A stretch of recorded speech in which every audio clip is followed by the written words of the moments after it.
Basically, St. Thomas, I'm from Bridgefield, St. Thomas. I love St. Thomas for sure from my heart. I love St. Thomas. And I would like some more activities to be happening in Bridgefield, St. Thomas. Bring back the life to Bridgefield. The raspberry fruit time. Got 3 houses. You go in the 3 houses, you know, you raspberry fruit, you got your little radio.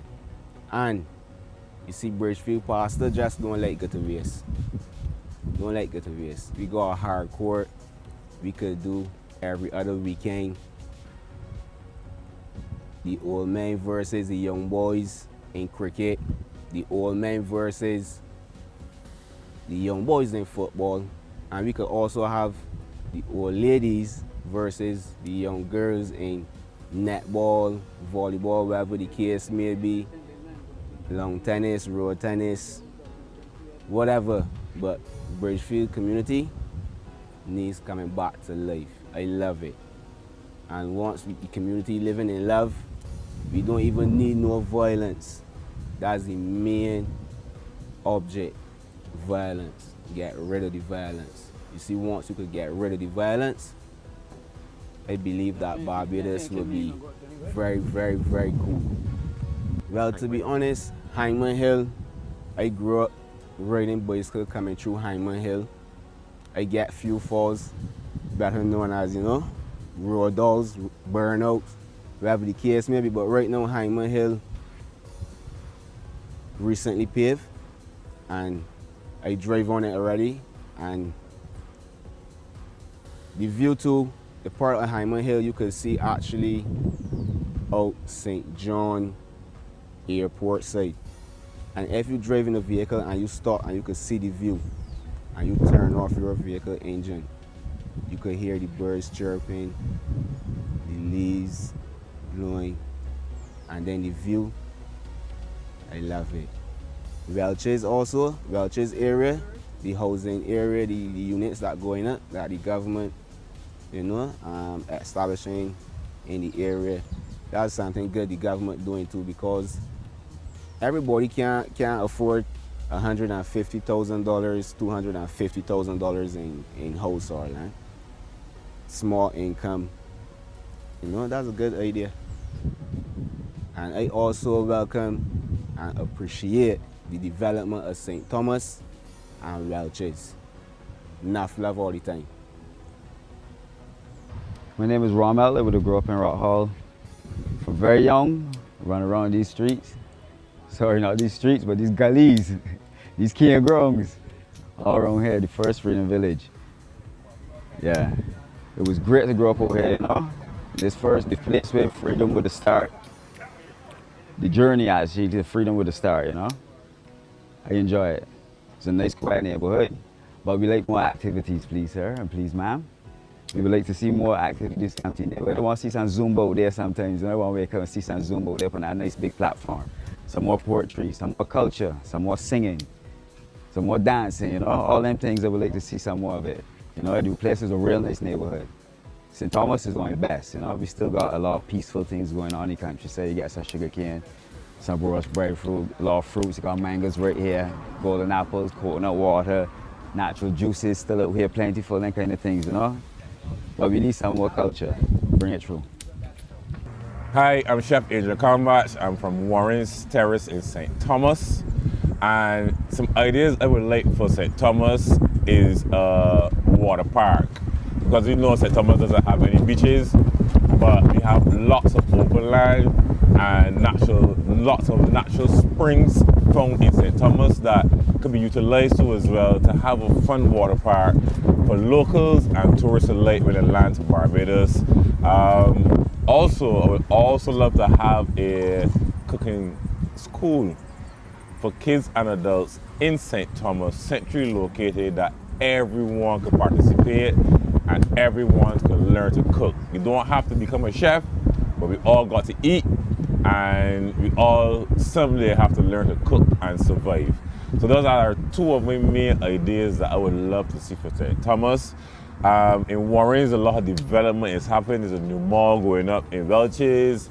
Above by Millennium Heights, they're going to construct some other things that's happening here within the next 5 years. So Warren's area from my gap back up to Costless area is developing. So we would love to see some more fun activities for the kids. You know, it will be safer because the sea has no back door. As you grab money to certain time, you see ain't got a back door. So having a water park where kids could go around and have lunch and Beijing cuisine and roast breadfruits happening, you know, some flying fish and cocoa and stuff like that, you know, at this water park would be absolutely amazing. And those are my ideas that I would love to see in St. Thomas within the next 10 to 15 years. Greetings. Yeah, I'm Everton Henry, bred, born, raised, and live in St. Thomas. And the area of St. Thomas I'm from is Walk Spring, born in Clifton Hill, just moved to Walk Spring a couple of years thereafter, and I've been there ever since. Growing up in St. Thomas is quite interesting. You know, we have the Clifton Hill Moravian Church, we then have the South Wharf Primary and the Clifton Hill School after a while, which are no longer in existence. We had the plantation life, which would be Clifton Plantation on the eastern side, and on the western side, Walk Spring Plantation. And further down there was Stronghope and Applewicks. But most of all, the plantation that most persons would have heard of would be Mount Wilton and all the different things that went on at Mount Wilton Plantation. But in essence, I'm a Walk Spring and Clifton Plantation person. Growing up at Clifton Hill, there are many stories you have heard, but because in the interest of time, I'd just like to remind persons of some of the persons who passed through Clifton Hill, and one of the most distinguished individuals I can think of now is Reverend Wilfred Wood, who is the first black bishop in the Church of England. When they say Anglican Church, we may want to limit it, we think a little narrow, but if I say in the Church of England worldwide, the first black bishop, born from Prout, went to school at Clifton Hill, and went over to the Holy Innocents Anglican Church, and he's the first black bishop of the world coming from St. Thomas right here in Barbados. Another thing I'd like to say for the parish, especially as far as agriculture is concerned, because I remember when the cane trucks used to move and when there's a lot of vegetables and at Port Fell there was a lot of, and all Hyman Hill canes and Vaucluse sweet potatoes, we can think of all those fields and all the lovely canes you would have gotten. And there was a plantation, the famous Mount Wilton plantation, where a part was given for residential development and agricultural development. I think if you should put it in a quarter, the southeastern part of the plantation, residential, the western and the northeastern part went for agriculture. And if all the plantations that want to abandon the land and then come back next 20, 30 years and apply, I think that a good policy would be say, look, you can get some, RAB land, you can go, we can get that housing development, but we have to give some to agriculture and not even sell, because the amount of money these guys would make by selling land in St. Thomas in the elevated areas, they could afford to contribute to the government land bank, so to speak, and the water is good in St. Thomas. And if we trap the water properly and allow it to get into the aquifers, then we can pull the water back from the earth for irrigation purposes. Another aspect of St. Thomas would be centenarians, and I can, persons mention those from Carrington Village and Chapman Village, Allen View. I remember Dunk, my grandfather's sister. She was one. Her neighbor then became a centenarian shortly after her, and she worked at Walk Spring Plantation. She worked at Walk Spring Plantation, and the guy, his true name when research was Grisette, but we used to call it R.T. Newton. I remember Doug coming to his function when he turned centenarian, and that should be Elvira or Delphina Johnson, R.T. Newton. Then there's another lady from called Clarice Lynch. She was also a centenarian. All of these people worked together at Walk Spring as laborers, at Walk Spring Plantation as laborers. There was one lady who worked from Clifton Hill named Martha Mears many years ago. She died in the house fire at 99. There are some other centenarians that I'm trying to recap, but there are three that come to mind straight away. I know the lady from Diggs Village from the other side, but I'm just trying to look at that little area in itself. And those persons had connections with Walk Spring Plantation, who all became centenarians. And these people are persons who, I mean, I remember down, would drink a Coke, like her salt beef, then eat muffins. She was cooking up to just over 100. She was cooking, she would offer you anything. But when you don't drink a carbonated beverage every day. But the thing is that she was small and fine, and she walked very far. She walked from Allenview over to Walk Spring Plantation all of her working life, as far as I know. And Clarice also, Clarice, she did some farm work and RT. But there's somebody else there that I'm missing. Oh, there's a lady from Clifton. She didn't work at Washington. She worked at Clifton Valley. She was a Leacock. She also was another centenarian from the area. And I'm certain if I tax my brain, I can find some more. But we produced quite a few centenarians, and we made that contribution. So we add those from Walk Spring, Clifton Hillside, over to the Carrington Village and the other centenarians in St. Thomas. We have quite a few. We have produced quite a few centenarians, and these are persons who work really hard, and all of them had children, as far as I know. Yes, all of them had children back at that time. I've seen a lot of places round the world and far apart. Deep inside there's only one that's closest to my heart. Wherever I may lay my head, no matter where I roam, Barbados will always be home. I love the open spaces, what a feeling to be free.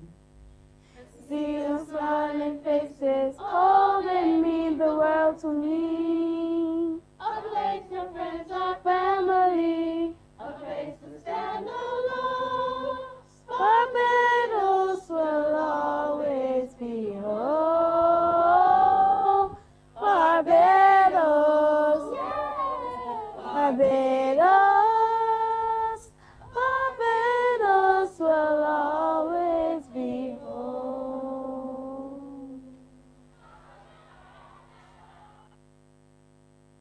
Hello, good night.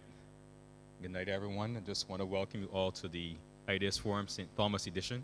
I'd like to first welcome the Prime Minister acting, the Honorable Cynthia Bradshaw, as well as the MP for the area, MP Ford. Also want to say a special good night to the Minister of Culture. We see in our presence. Good night, Minister. Members of the media, especially members, residents of St. Thomas, welcome tonight. As Mr. Morris said, we are here to hear your ideas, your solutions on how we can make this great parish better, and by extension, Barbados. And so, with my co-host Tahir as well, I'd like to welcome you, the first speaker to the microphone. I see we have a Tyrell Giles to deliver some of the ideas. Tyrell, the microphone is just to your left, so all yours.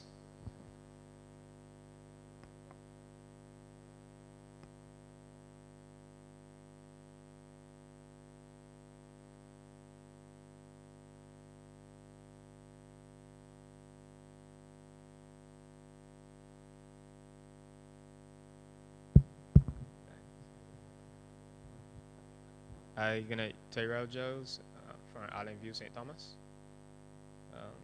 Good night, Acting PM, MP Ford, all governmental officials, and Tahir Alex. Good night, everybody. Here tonight to speak a little bit about community tourism.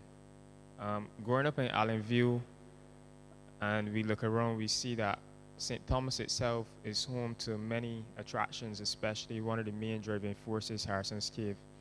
We also have Welch Mahal Gully, but we also have a lot of underdeveloped attractions, which are becoming more popular among locals, whether we think about Coles Cave, whether we think about Pori Spring, even if you think about Jack in the Box Gully. What I would like to see though, the problem firstly is that there are people, and for many years and decades, parents and grandparents have been going into Coles Cave, or Porridge Spring or Jack in the Box Gully, um, and they've been doing so without the correct equipment. People have been stuck. We've heard the horror stories, but I think that now is a good time to act and develop these products as community tourism products, so that the locals who've been going into these areas and know them like the back of their hands can now be part of the management and development of such, so that a simple Google search will show that people are charging for Coast Cave tours. But this now puts things in place that we train them, that they have the correct equipment, that they have the emergency response training and what's not, that when they do go into the cave or the Porridge Spring or Jack in the Box Gully, that they know what they're doing, one, and everybody is secure. So I just think that we should develop these community tourism products in St. Thomas a little more, now more than ever.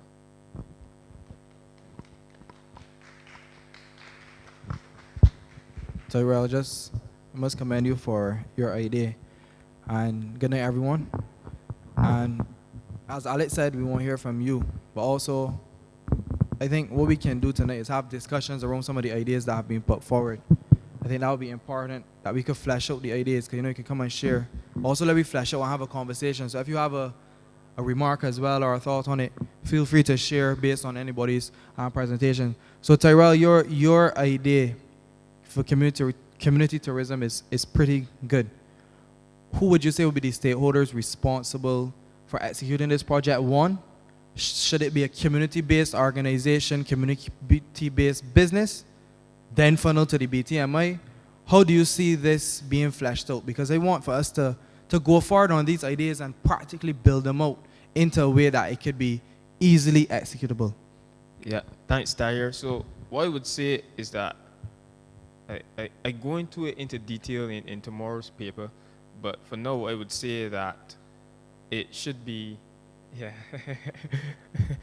for now I would say that it should start community-based, as in community-based ideas. The guys who actually go into the caves now, the guys who actually go to Porridge Spring. I mean, people all over the island come to St. Thomas to utilize the spring and the cave.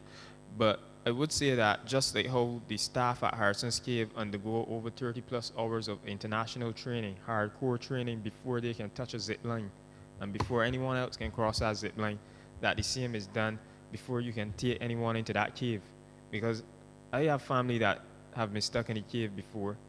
I've heard the horror stories of the fire trucks and the police and everything coming to do searches in the cave, and we really don't want visitors especially coming to do these activities and having those same horror stories.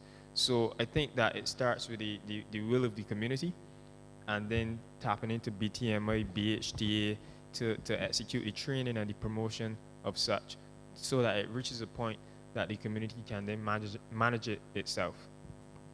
That's lovely. And I like how you made the point on the will of the community. So it's essentially, perhaps that's an idea you could come up with as a possible business. You understand? I don't think BTMI is gonna do the training to the persons that already go down into the cave, because they know it better than anybody else. They should be training us to then execute. So I really like it. So if anybody has any thoughts, that you can come and share after as well. Alex, any feedback? Yeah, thanks, Tahir, and thanks a lot for that, Tyrell. I think you raised a really important point, which sometimes we kind of forget when we're discussing ecotourism, is that sometimes what we have here in Barbados isn't just for the tourists. There are a lot of people in Barbados who don't know some of the ins and outs of St. Thomas, and some of the gullies, and some of the wonder, the splendor that's available. You know, I always remark when anybody comes to Barbados, or anytime I go in for a drive, I will take them some places, and I show them some things. They say, but I never know Barbados had that. You know, so I think this is an opportunity for us as well to develop an appreciation for the natural heritage of Barbados. And so, Tyrell, I really want to salute you for that idea. I'm going to look for the article in the paper tomorrow, take a look at it. And therefore, then the business ideas to come, you know. I think we discussed it at a past ideas forum. Sometimes the people from the area know better than anybody else what the area needs. And sometimes that's an opportunity for someone to start a business. So, again, if there are any other ideas that come out of a spin of this, I think we have. Good night. Come to the microphone, please. Or we'll get a wireless. Okay, I just asked if you could come to the microphone quickly, please. Greatly appreciate it. And I'd like to also welcome Minister Jordan, who just joined us. So good night to you, sir. Hi. No, I just had a question related to your idea. You just state your name for me, please. Oh, sorry, Carla Daniel. Thank you, Carla. Right. So the question was with regards to the practicality, because right now as it stands, Coles Cave is open. So if I wanted to go tomorrow and make a couple bucks and take a few people into Coles Cave, I could do so. When you begin to place limitations, so maybe tell people that they have to register, or they have to become licensed, they have to undergo this training, you are essentially limiting the current activities that are occurring. And so at the moment, right, anybody could go without any restrictions, without having to go through the expense, perhaps, of purchasing equipment or doing training. And then there's also the considerations about the other types of activities. After COVID, you had a whole set of persons spring up that do hiking. And there are tons of hiking tours all over. And I can't necessarily say that some of our gullies are any safer than Coles Cave, for example. So when you take it out of St. Thomas and away from Coles Cave and Pori Spring to the wider Barbados and to the kind of unofficial tours that are ongoing both for locals and tourists, then how does that impact the bottom line? And are we going to be seen as constraining persons who are trying to make a living or who are trying to kind of get into that community tourism and local tourism and stop them from earning their dollar? No, I mean, I think it's an amazing idea in terms of safety and all of that, but with regards to the persons who are currently in it and doing it now and persons looking to get into it, how do you get over the hurdle of being seen to be constraining what is, I wouldn't say a free-for-all, but what is currently an open opportunity?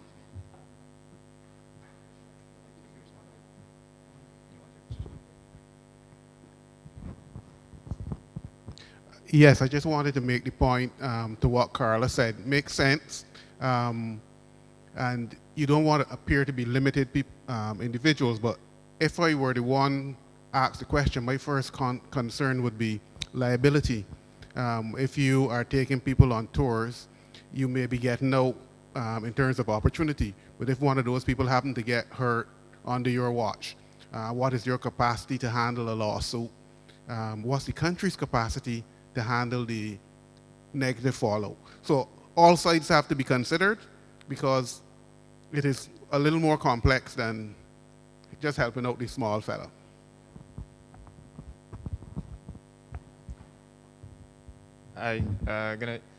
Thanks for that, Carla.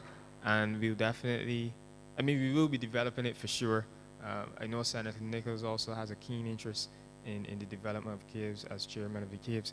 But I would say that, St. Thomas is a small place, and I can name everybody probably who does the tours in these caves, and they are all very deeply invested as well. They probably also have family who has been stuck in there. So, any form of regulation or rules for safety purposes put in place, I don't think it would ever be met with any kind of reservation at all. So, we just meet them where they're at, people to people, heart to heart, and I think that it'll work out. Thank you. I don't want to take away the moderator's time, but perhaps now would be a good time to switch gears a little bit instead of going to person number 2 on the list. Selwyn, let's do the video from Mart Hill because it is on the same issue. And let me explain. Mart Hill is the head of Export Barbados, but he's a St. Thomas resident. And he had some ideas to share with Mart Hill.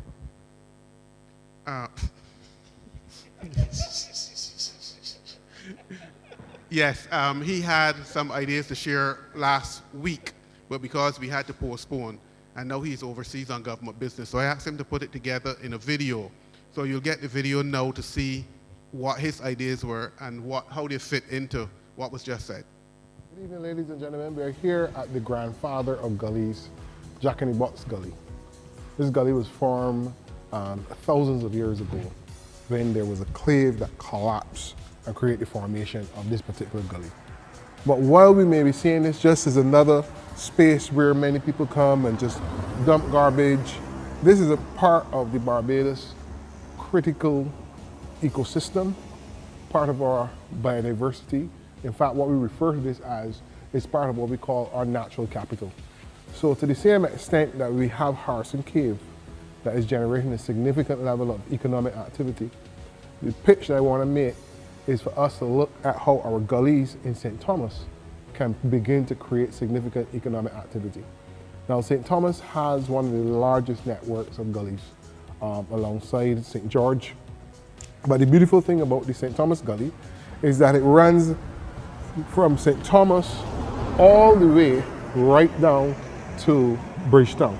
So you can get from here all the way down into the city, along a network passing through villages and passing through the gully experiences. Now, what we want to recommend is that these gullies can be cleaned up, which makes them a lot more sustainable in line with our blue-green investment opportunities. And this can begin to generate significant revenue for the parish of St. Thomas, whereby these trails are cleaned up. We put in some wooden bridges and we can bike from town all the way through this network and create a new tourism experience that adds value alongside of Harrison Cave. It's not a very difficult thing to do. We can start with a simple pilot of maybe 3 kilometers, but it will create significant jobs for youngsters. But when we run the numbers on this, let me say we have 10,000 tourists per year passing through our gully network and enjoying a gully ride. What we anticipate, if they spend 75 US per person, we're talking about at least $7.5 million in revenue being brought to St. Thomas that didn't exist before. And these bike trails will pay back for themselves in a very short period as well.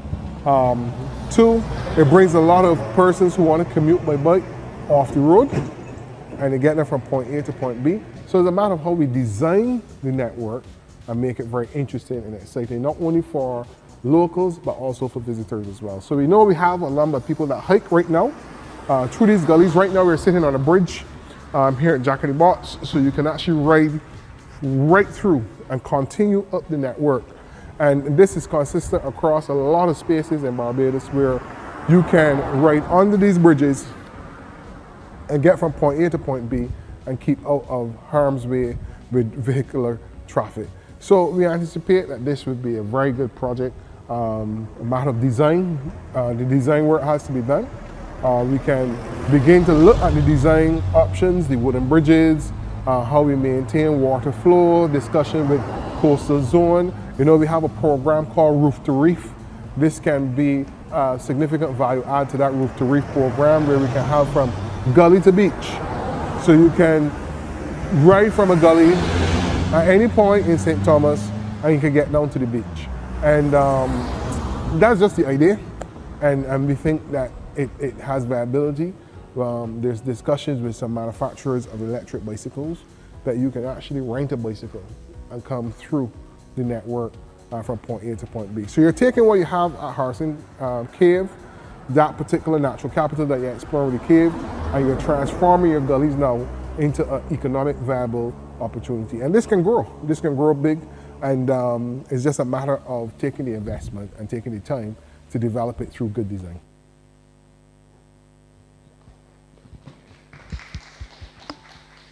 I really appreciate the idea shared by CEO Hill in that video. I think he opened a proverbial can of worms in terms of ideas that we could discuss tonight.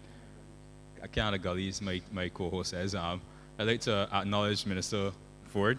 Right on time, we were talking about the environment as well, so thank you. But before we move on to the next speaker, like I said, Mark really shared a lot of ideas in terms of how we could develop and start to get some appreciation for St. Thomas and its natural aspect.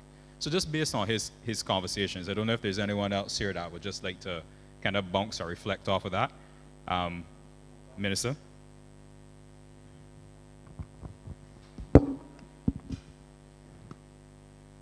A pleasant good night to one and all.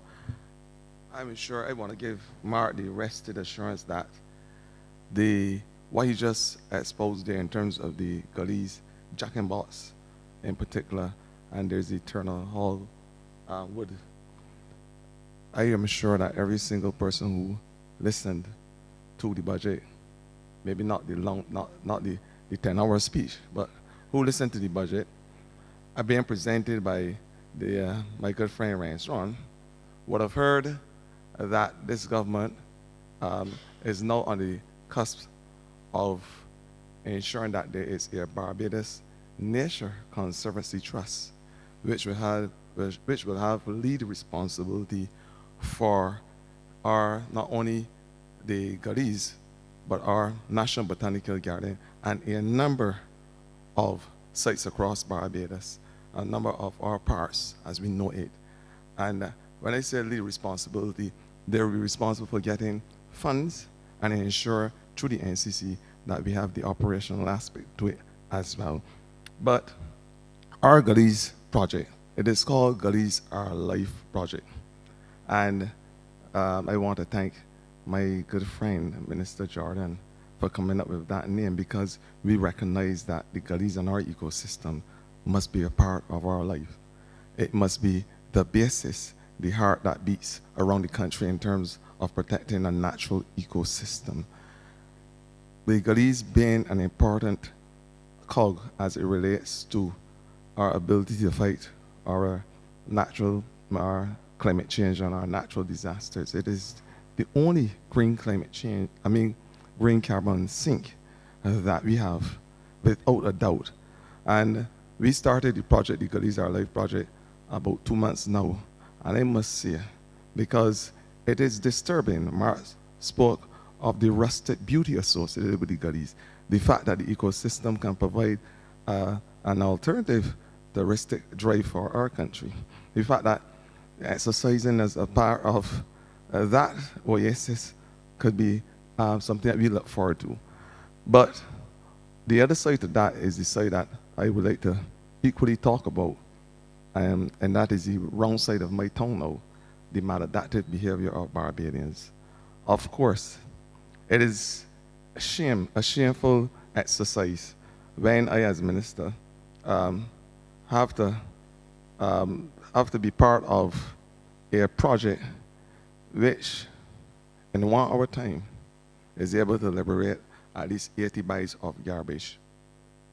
1 hour, 80 bags of garbage in our Gullies. It speaks to how we are treating that which will protect our children and our children's children. The importance of our Gullies must never be underestimated in our fight to protect us from the vagaries of climate change. And that is why we have employed 100 persons across the length of the breadth of this country, where our Gullies are concerned, to not only clean our Gullies, but ensure we remove that which is invasive, that which is harmful, and along with having the conversation with our indigenous and traditional folk, because they understand the Gullies better than most of us who regard ourselves as ecologists and dendrologists and zoologists.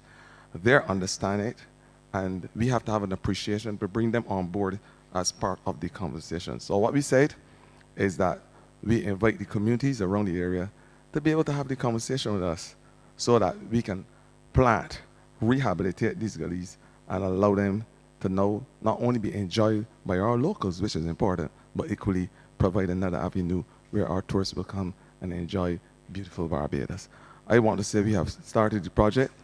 It is now at the stage where we are going, because as part of another aspect of the project is to have the tree planting aspect of it. And the reason for the tree planting is so that we can rehabilitate with the trees that we know are essential, so that the monkeys, as we know it, will stay in the Gullies and not enter our household and our residential area. That is the reason for having a project that encompasses a tree planting exercise. And there's no better place to have our fruit trees than our Gullies. Biodiversity and biodiversity conservation, another important aspect of it. How we can ensure that our flora and our fauna are equally distributed, and there is that unequivocal yamos, because it's important for us to be able to build our biodiversity that way. And what we have said is that along with ensuring the protection of our flora, our natural fauna, which is our animals, that those species that are important in order for the survival of our biosphere, our green space, that those species are protected as well. So it is a holistic project.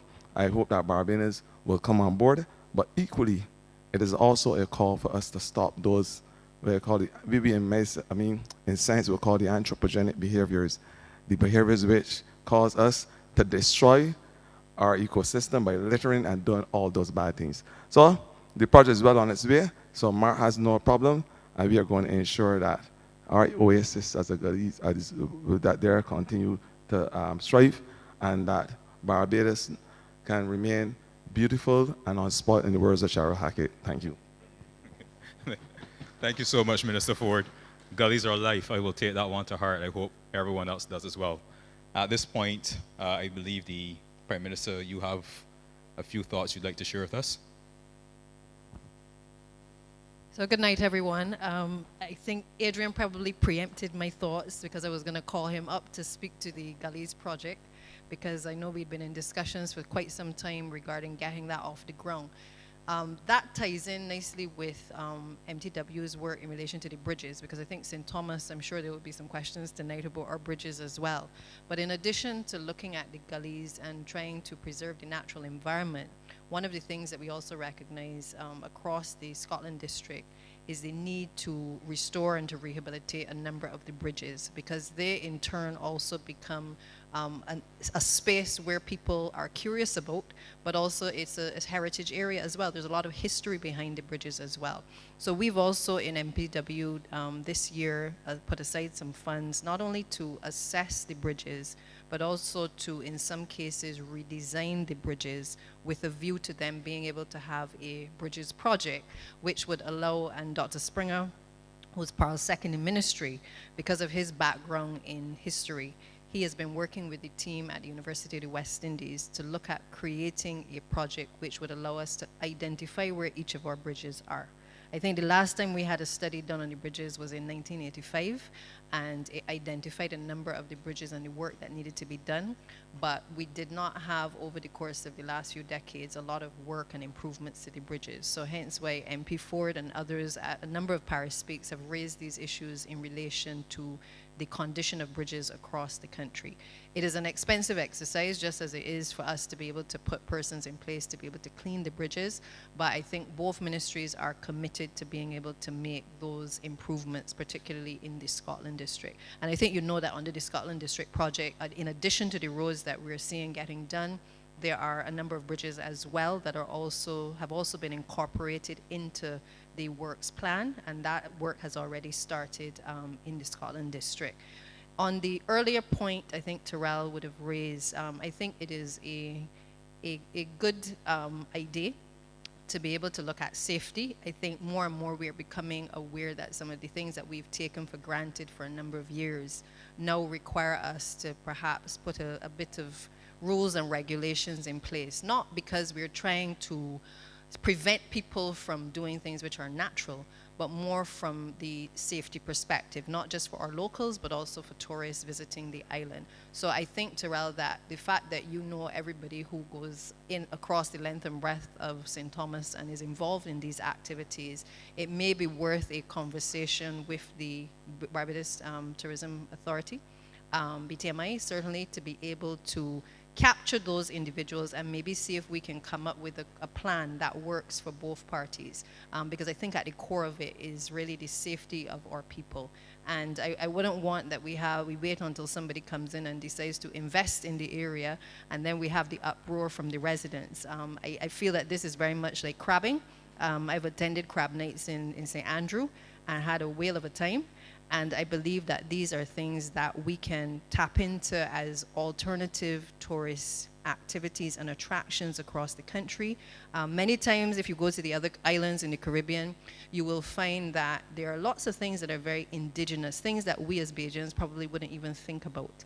But in recent times, especially when I've joined the trail with the crabbing, I've found that we are experimenting a bit more, and I think that that needs to be encouraged. Minister Goodinegil recently brought a paper which would have addressed looking at the product in tourism and being able to look at how do we improve and make better the attractions that we have available to us. Because for too long, everybody knows, you know, if you bring family from overseas, a lot of times it's the same attractions over and over and over. And I think that if we're going to have all of these people coming to the country, that the time is ripe now for the ideas that are coming out of these forums, but for ideas to contend where we can actually create business opportunities out of the ideas that are being created here. So I commend you, Terrell, and I think we just have to find the balance with Carla's ideas as well to make sure that we keep people safe. But I just wanted to indicate to you that we are thinking about it, but we are also implementing in this next financial year as well. Thank you.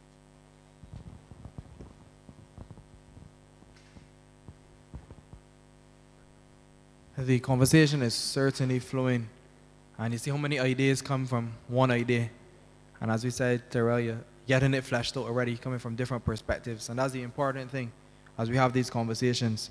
The next person I'm going to ask to come to the mic is Mr. Dwight Scott. Just remind us to say where you're from and go straight in. Please give him a round of applause. The energy a bit low tonight. And the rain. All right, good night, everyone. My name is Dwight Scott. I'm from Erie Court, St. Thomas. The idea I have tonight is more agricultural side, yeah? Where is that? If you realize in most constituencies, you're always hearing people saying they want. But in St. Thomas, we're industrious. So if you go at any household in rural St. Thomas, where I'm from, you can either find chickens in the yard, pigs, I'm a pig farmer, ducks, rabbits, anything that is a major meal. So my thing is that instead of like, yes, we got the Ministry of Agriculture and then got all of these things going on, but it ain't really benefiting the people that making it happen, if I could say this, right? So my thing first is that we get a consortium or something and come and we find out who got pigs, who got chickens, who got rabbits, who got whatever, vegetables as well. But then we find a marketplace in St. Thomas. Where is that? Everything that you want that is Barbadian, you can find it at this spot in St. Thomas. The spot that I recommend is not a government property, but it's Highland, right? If you can remember years ago, Highland was this big ecotourism thing going on. You understand? You had people coming from all over the world to come to Highland and then trek in the same gully thing that we was talking about here earlier, straight down to St. Andrew. So this meaning that you opening not only ecotourism doors, but also little employment and little money in the villages and in the gullies again. That's simple. So y'all can look at that in a bigger spectrum, but that's my idea. Yeah? Round of applause for Dwight. Dwight, I want to thank you for that idea. You're taking us in a slightly different direction, but that's entirely what these events are about. I don't know about the rest, but I can guarantee you that, like you said, agriculture really is at the bedrock of everything we do. You gotta eat to live, you know? And so your idea about perhaps having an assessment of the different livestock that's being kept and the different people in the areas are being, you know, having these livestock, whether it be, as you said, rabbits, if you've got a little sheep, you might got 1 or 2 goats, and you may not think that that's much, but when you add up everything else that everyone has, you start to see the bigger picture. So I really want to commend you for that. I think most of us, if not all of us, are familiar with Highland in one way, shape, or form. So I can't speak necessarily to the viability of the spot, but I can definitely tell you I can see it in my eye right now how that would work. So even if it's not Highland per se, so exactly somewhere else that we can start looking at this, and we can perhaps then use St. Thomas as the pilot and show the other parishes, for example, how you can then make this a reality for the people living there. So really want to commend you on that idea, as I said. Tahir, I don't know if you have anything you want to share coming out of that. It's a brilliant idea, Dwight.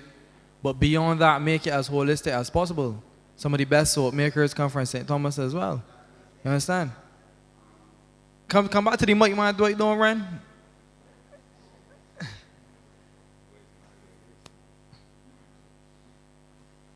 What he's saying is that it not only have to be an agricultural product, whatever that is being produced or even thought of in St. Thomas, we should have a spot that this is what St. Thomas got to offer. We don't ask so much. If you see there's got these forums, people just come in here and ask for a road.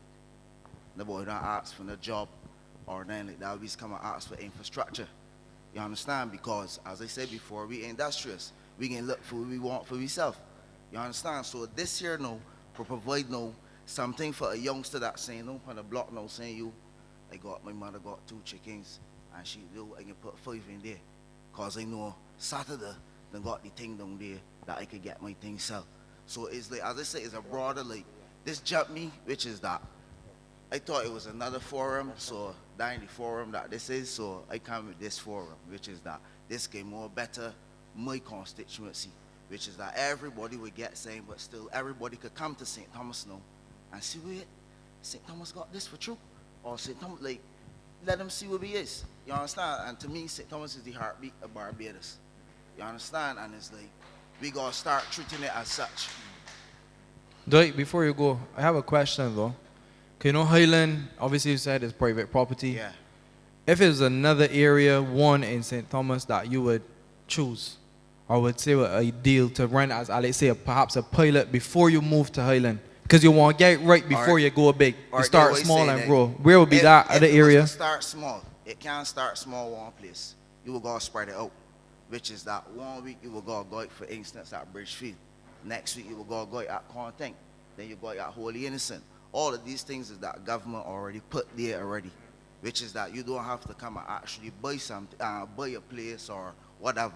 But what I mean is that you will see the pilot and see whether this is something that could work, and then it could be like St. Thomas got the oysters, which is again everybody's got oysters for fish. And I might tell you he's a pig farmer, so everybody got kind of St. Thomas for pork. You understand what I'm saying? So that's my point. So Dwight, I really like how you think, you know. So what's stopping the businesses from going forward on this venture? Because at the end of the day, you know, is like, you got to remember in farming, everybody's come and you hear the Ministry of Agriculture come and say these things and see these things. But actually when you're on the ground, farming is the roughest thing to be in. You understand? Today, you could got, for me, I lost some pigs earlier this year. So I could tell you what he's saying. I had looking at 80 grand in pigs. I get a loss, I end up with 15 grand. You understand? The boy don't write this down in the book and say, this is what can happen. So certain people can look at it and run away from it. But if you got these avenues like what you bring in now, even if you got 2 pigs or 2 chickens, you got somewhere to sell them. You don't go fight with the big boys. We got it in St. Thomas. So St. Thomas will work with St. Thomas. But I don't think you understand my question. The question is what's stopping you or any other business person from going forward on this venture? All right, I tried to acquire Highland myself. All right.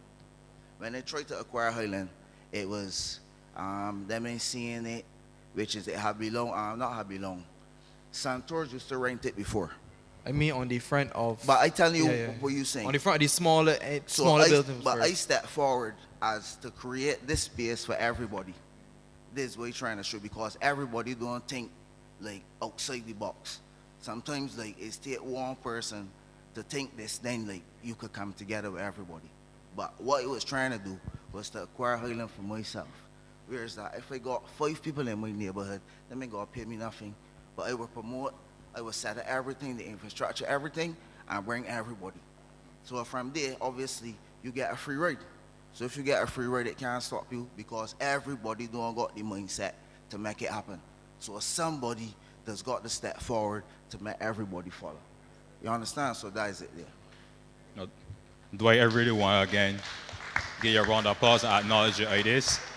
And don't go too far in the end because we got your information. I just think your passion, and I could tell that obviously you know what you're talking about. I think we can need to keep in contact so that some of the ideas you got, we can start to make these things reality. So really appreciate that. At this time, I want to invite Senator Nichols. I see you down to speak, so the mic is all yours.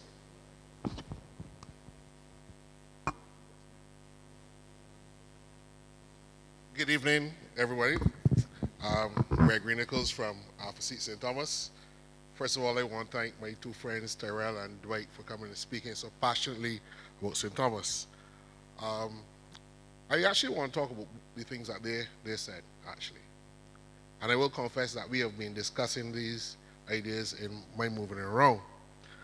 As it relates to Cole's Cave, I want to span it a little broader than the cave.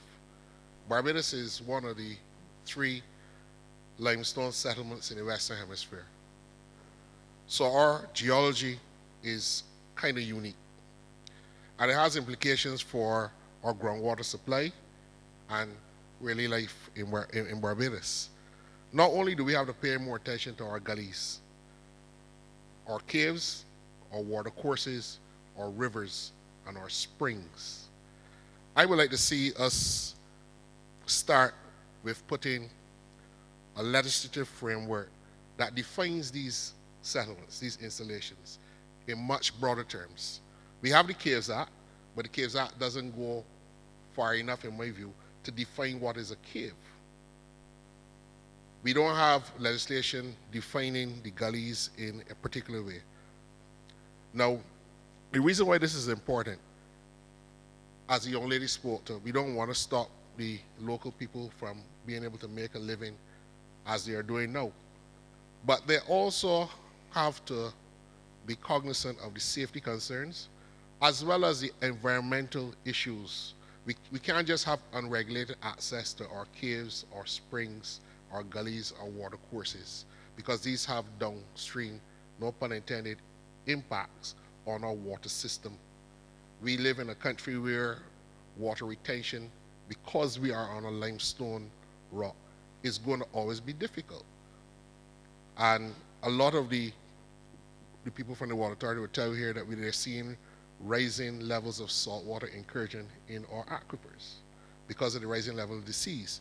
So all of what we're doing, whether it's community tourism, whether it is development for housing, and all these things we have to look at how they impact on the environment. Recently, I've noticed that a place in Welches where it was a natural water course where the water used to drain off has now become a mall. That has created, and I think residents in St. Thomas will tell you, flooding in areas, massive flooding in areas that never used to flood. When the rain falls, Short Hill is now a river, the road in Short Hill. Jackson, that never used to flood before, is flooding. And right by Sharon School, there was a descent where the water used to settle. Water doesn't settle there anymore. The water is now going into the roads and creating several problems for people who live in those areas. So that we need to start to think about our physical environment a little bit more, especially in the era of massive climate change. If we want to build climate resilience, we also have to look at how we deal and manage our gullies, our caves, our springs, our water courses, our salt wells. People covering up salt wells in Barbados to build houses. Where does the water go? And we've seen a lot of that in St. Thomas.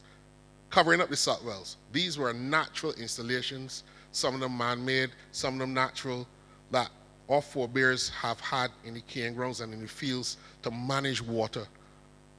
When you cover them up to build houses, that creates problems, significant problems. So when you pass on the highway and go up by Welches, even by the wall, by the old road, which is now to our right, is being filled in and compacted with marl.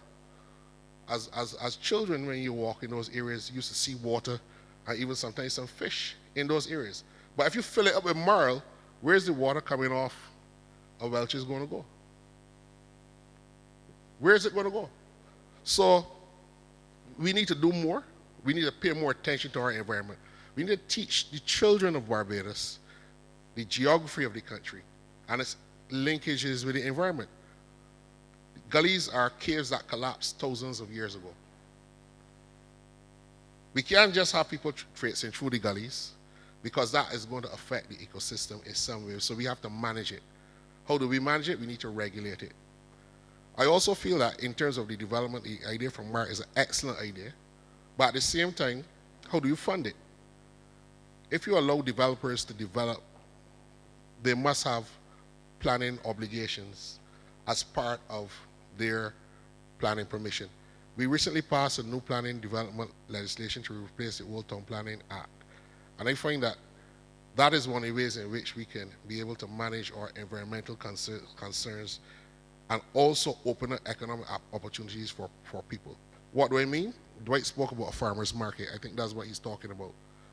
If you give a developer an opportunity to change land into housing, create a planning obligation that they would have to develop a farmer's market as part of the community to give economic opportunities to the farmers and people who cook and create other recreational spaces within the community. So we're talking about not only about tourism, but kind of oysters like Hamer's Market type. The one in St. George escapes my mind.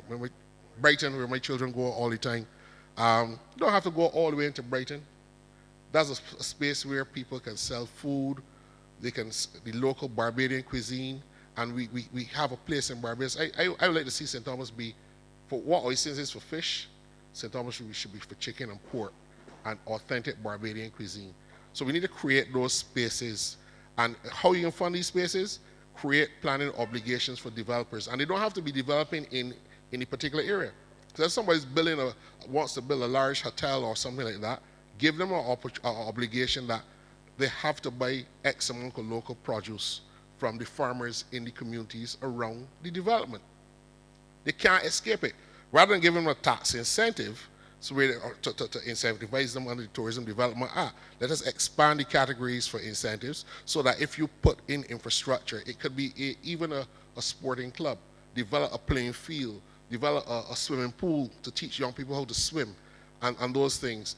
Use the legislation, the legal framework to create obligations for people who want to develop and invest in Barbados, to build out economic opportunities for people who live in the communities so that they can sustain themselves from one generation to the next. In relation to what Tyrell has said, I strongly endorse us looking at the Coles Cave as a natural attraction. It is not as simple as some people think. To get into Coles Cave requires some skill and dexterity and some proper equipment. If you go on the internet right now, you see people advertising how you can get into Coles Cave, and they're charging. I believe that our caves, our rivers, we have the issue down in Joe's River. I'm not speaking about that because I was before the court and I represent the residents in St. Joseph down there. And our springs cannot, should not, and should never be owned by any one person. These are too important for our livelihood and for generations to come. Somebody can't own a spring. So that we need to start looking at ways in which we create these as a zone within the National Heritage Park.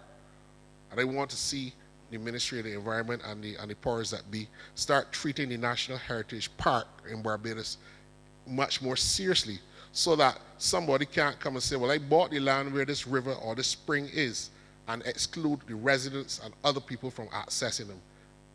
These are things that are very, very critical for our environment and for our livelihood. Porry Spring is another area that can be developed, but at the same time, it is not being developed for tourism per se or community tourism. Spring water is an important resource for the country. As I said, we are a limestone settlement. Water coming naturally out of the earth cannot be owned by one person, even although they own the land. So that we need, the same way we have to redefine the caves, how for many years we have been able to work with the community in Allenview and the surrounding areas. We have Harson's Cave as the primary natural and national attraction in Barbados. We need to start looking at how we treat to our springs, our rivers, and our groundwater installations and our gullies. Thank you. Thank you very much, Senator Nichols. I think you're on cue when you raise some of the points as it relates to the need to pay more attention to our environment. I think that takes a whole of country approach. So it's not necessarily just government in terms of policy, it's for everybody to play their part. So the ones living upstream, as you said, proverbially downstream as well. This is a holistic approach as well. Excuse me, you just come to the microphone. I like how you are willing to offer your insights as well based on what you've heard. Please, your name, please. Hi, I'm Matthew Downey. I'm from King Garden Heights. I just had a bit of an addition based on your comment on infrastructure and the way we've been treating our infrastructure with the flooding and all these recent problems. I do have a suggestion whereas we just try to add in some environmental impact statements and environmental impact studies as we're doing these infrastructural upgrades. So for example, I actually just was taking notes, so I have to bring this. With our infrastructural upgrades for our roads, for example, we should, in my opinion, just to boost our climate resilience, bring about some subterranean power, subterranean sewage, subterranean wastewater management, all of that. Move it underground to improve it in terms of our climate. Just prevent additional damage in the event of hurricanes that we're getting more commonly, things like that. And with respect to the work sites, as we all know, we're seeing more flooding because of extreme buildup and stuff like that. But I think we should add natural canals, just build on our natural canals and allow improved canals to flow through our work sites that really will still maintain the water flow and keep that natural water flow and those natural water courses, but don't prevent work from being done to build up. So really, in essence, environmental impact statements, sources, whatever you want to call them, just to build your infrastructure around those natural canals to allow the water flow to continue to flow while also allowing development. Thank you. We give a round of applause to Matthew. Matthew, I want to thank you for taking the initiative to come up and share your ideas. It's always good to see young people being so eager and passionate about certain topics. So I take your points, and you raised some that would not have crossed my mind, but again, that is the whole nature of the forum. I like your idea of these subterranean systems for the different utilities. I'm not an expert in the area, but I must assume that there's somebody in here who could take that idea and think deeper on it and tell me if that's feasible, how we can make it work, or so on. So again, I just want to thank you for that. I'd like at this point, I'd like to welcome our Minister of Educational Transformation, Minister Blackman. Thank you. Sorry. And as well, Minister Abrams, I'm told that you are present. Thank you. Welcome tonight to St. Thomas as well. I'd like to at this point to welcome the next speaker, Mr. Kevin Henry.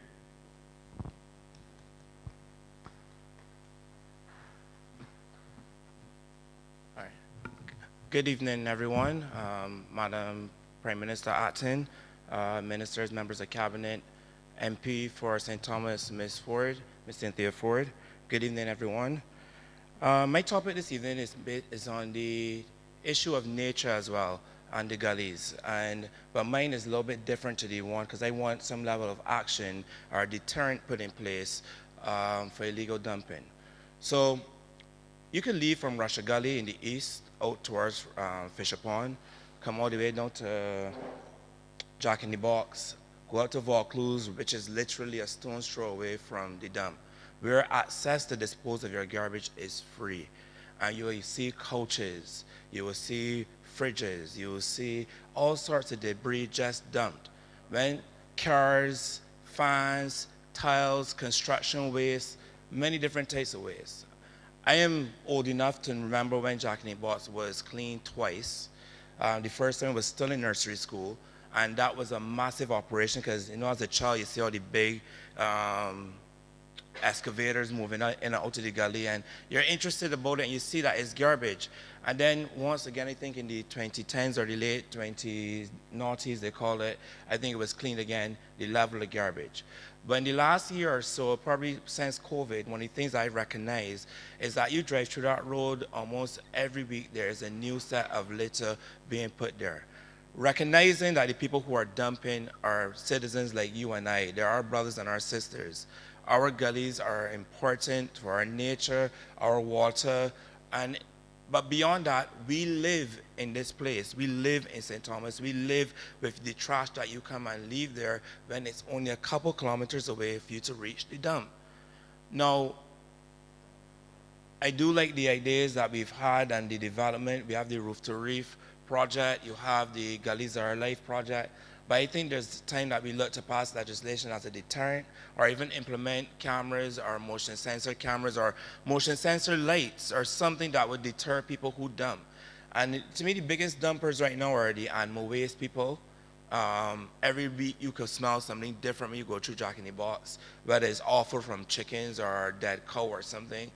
You also have the issue where persons are literally leaving live animals, dogs, in the road, in the gully sometimes. You see it in Vaucluse, you see it in Jack in the Box. Last night, we left the handing over ceremony and I saw a whole litter of dogs, and they have to be feral by now, right? Just roaming. Where people are just going to dispose the animals if they can't afford or maintain them and leaving them there. That is neither one safe, because if somebody is not familiar with dogs or animals and encounter them going through the same gullies on a hike, that could cause another issue that we would not necessarily want to have as a nation in the international media, whether it's a local or a tourist. And I think that we do need to put some sort of action. I see that in some city areas. I see, and the minister could probably correct me if I'm wrong. I don't know if there's some areas we see like posts saying that you can be recorded or something in one or two spots. And I think that we need to bring some of that into St. Thomas, because it is sickening. I'm going to be approaching middle age now, and I have seen this all of my life. And it's not working. The public campaigns, we're speaking to people about what dumping does, how it gets to our water, and they're still doing it. And the residents of St. Thomas, we have to live with the scent and the visible trash that people dispose of. So we would like to see, I would like to propose that we put some either motion sensor lights or some motion sensor cameras, or both in a place, and then prosecute those persons who dump illegally. Let's actually follow it up, so then that people would then be, with the practice of dumping would stop, and then that would then give the opportunity for the gullies and the environment to breathe, and the residents and the tourists and everybody to have a good chance. All right. My second point, all right, my second idea, I didn't know if you want to discuss that first? Yeah, I just wanted to discuss that. First, thanks again, Kevin, for sharing your thoughts. Okay, I think the Minister of Environment just wants to respond quickly.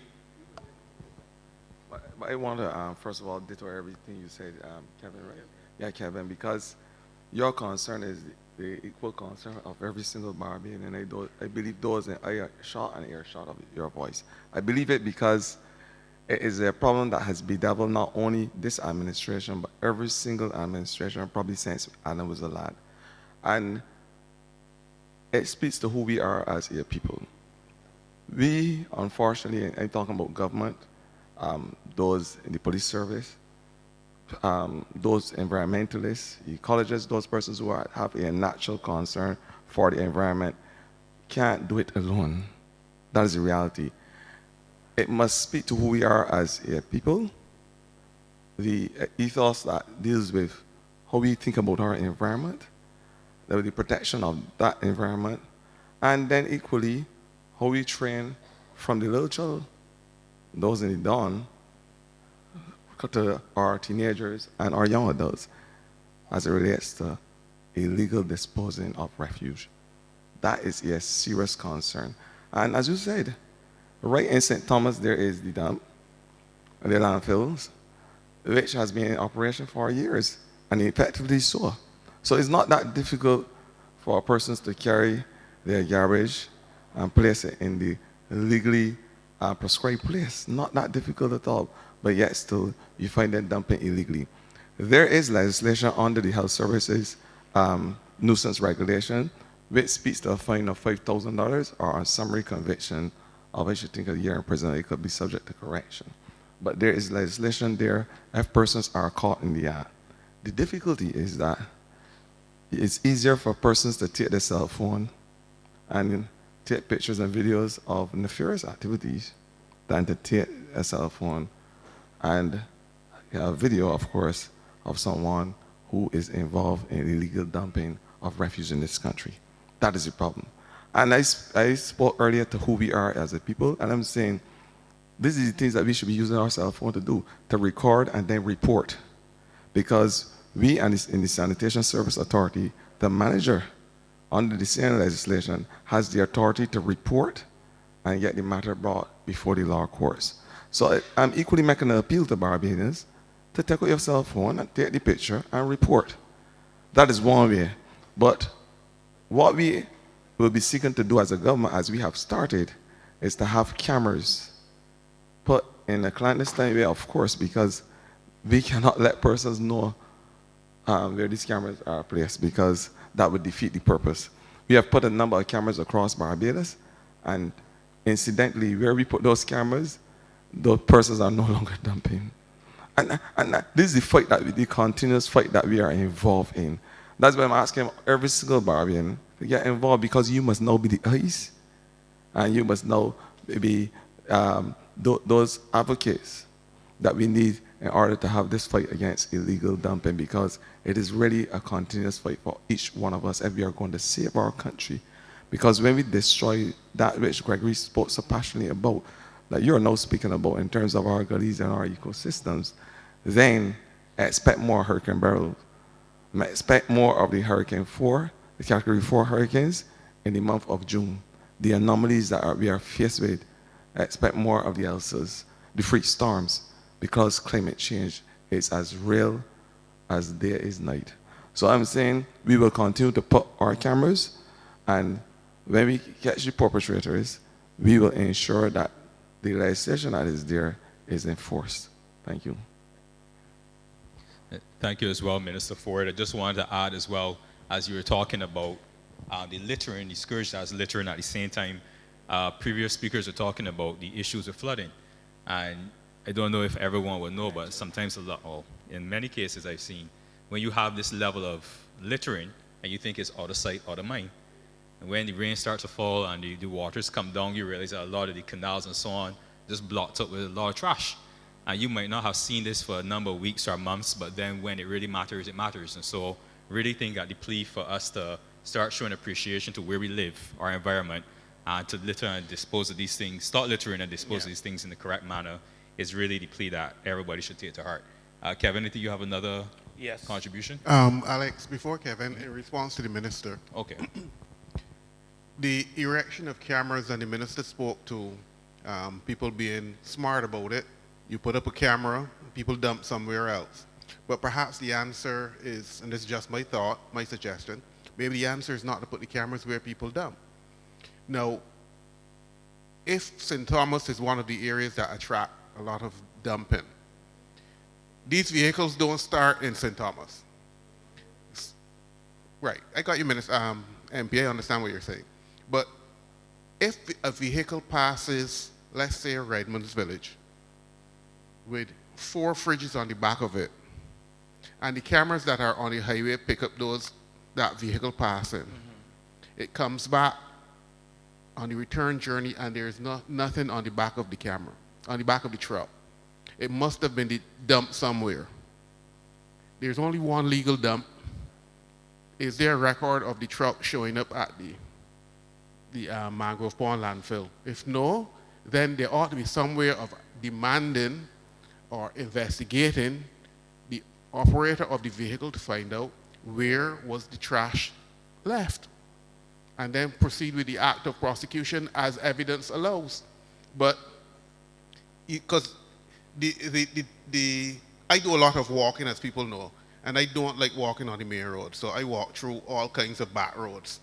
And I am shocked sometimes to see the number of fridges, stoves, beds, and you cleared one weekend and you pass back 2 weeks later, and there's a fresh set. Yeah. And I know the minister again talked about young people training our children, and because that's where new thought processes will permeate the society. But the truth is, there are no young people, there are no teenagers, there are no young adults dumping.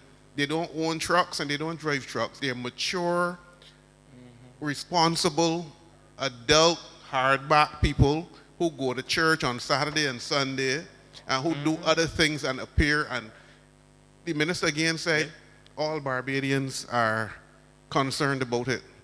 But all Barbadians can't be concerned because they're in tourist dumping. And I'm not picking on you, Minister. I'm just making the point that it is our problem.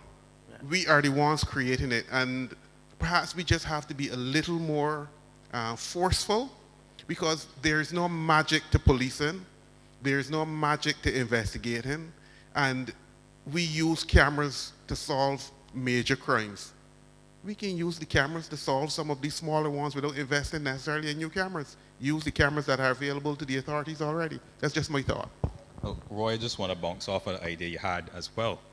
Just using a bit more of the technology, as the minister was alluding to, we all have cell phones as well. And just throwing out an idea, if it's possible that we can start to use the pictures from our cell phones, when you see garbage, especially in the gullies, you geotag the location, so that immediately the authorities perhaps may know that there's a major dumping problem at X gully or in X canal or Y canal, so that you can better respond to it. So if you, for example, Roy, on your many walks, as I know you like to take, you pass a spot one day, and there's no garbage there. You pass back the following day, or the 2 days later, you realize that it got 3 or 4 fridges and some stoves. Immediately you can take a picture, geotag it, and we know within reason that this is something recent and we can respond to it in a way. So just an idea that I'm throwing out, if it could be built upon. See if we can make that. Well said, Alex. By the time we get to Ideas Forum St. Joseph next month, it starts tomorrow, we will be able to demonstrate and point out to you a new app that will be launched through Prime Minister's office that will allow anybody with a cell phone to take a picture, automatically geotag and report, and then it will tell you when something is done about it, if something is done about it, and some whole other things. So we're going to announce it, we're going to launch it by the time we get to St. Joseph. Very excited to see that, Roy. Very much so. Kevin, so sorry to have kept you waiting, but fine.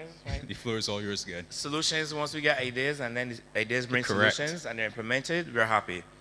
I would just tap back slightly to the point made by the acting Prime Minister before I go on to my final point on the bridges and in particular.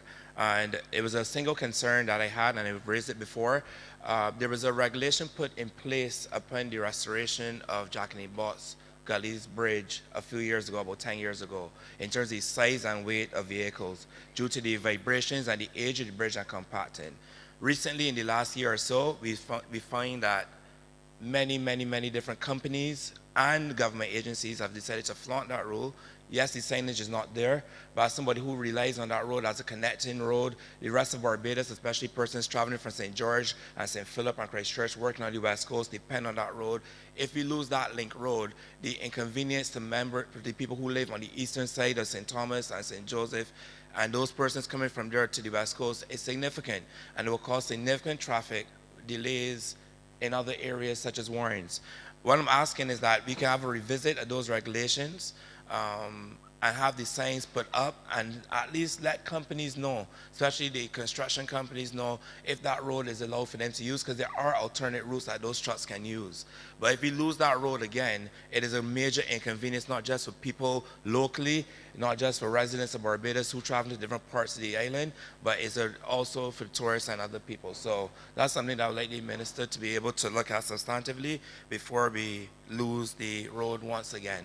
Because the last time it was done for nearly 2 years before it was back in play.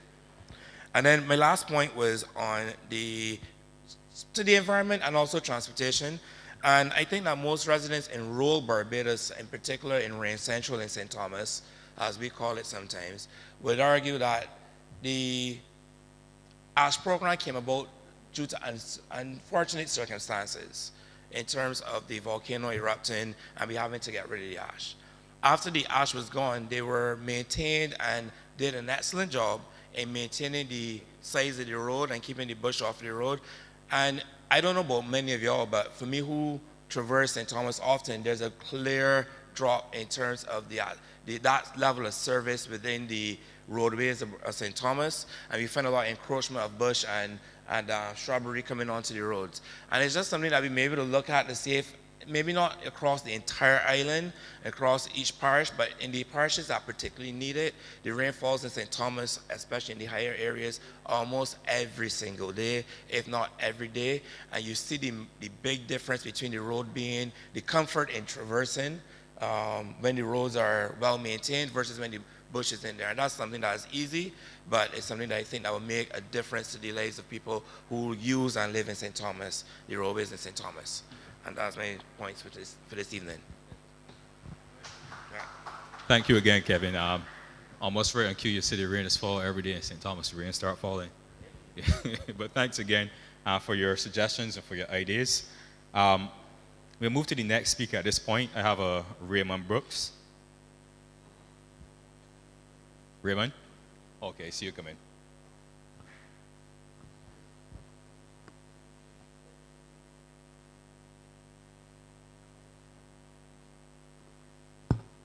Good evening, panel. All right. First thing, I want to give you all the opportunity. Thank you for giving me the opportunity to come here and speak. I'm actually living in St. James, but I have land in St. Thomas, so I have an interest. What I want to speak about is harvesting a new way to harvest energy in Barbados. Actually, has anyone here ever heard of piezo technology? Spelled P-I-E-Z-O. You've heard about it? You want to tell me about it so that we can make this discussion a little more interesting?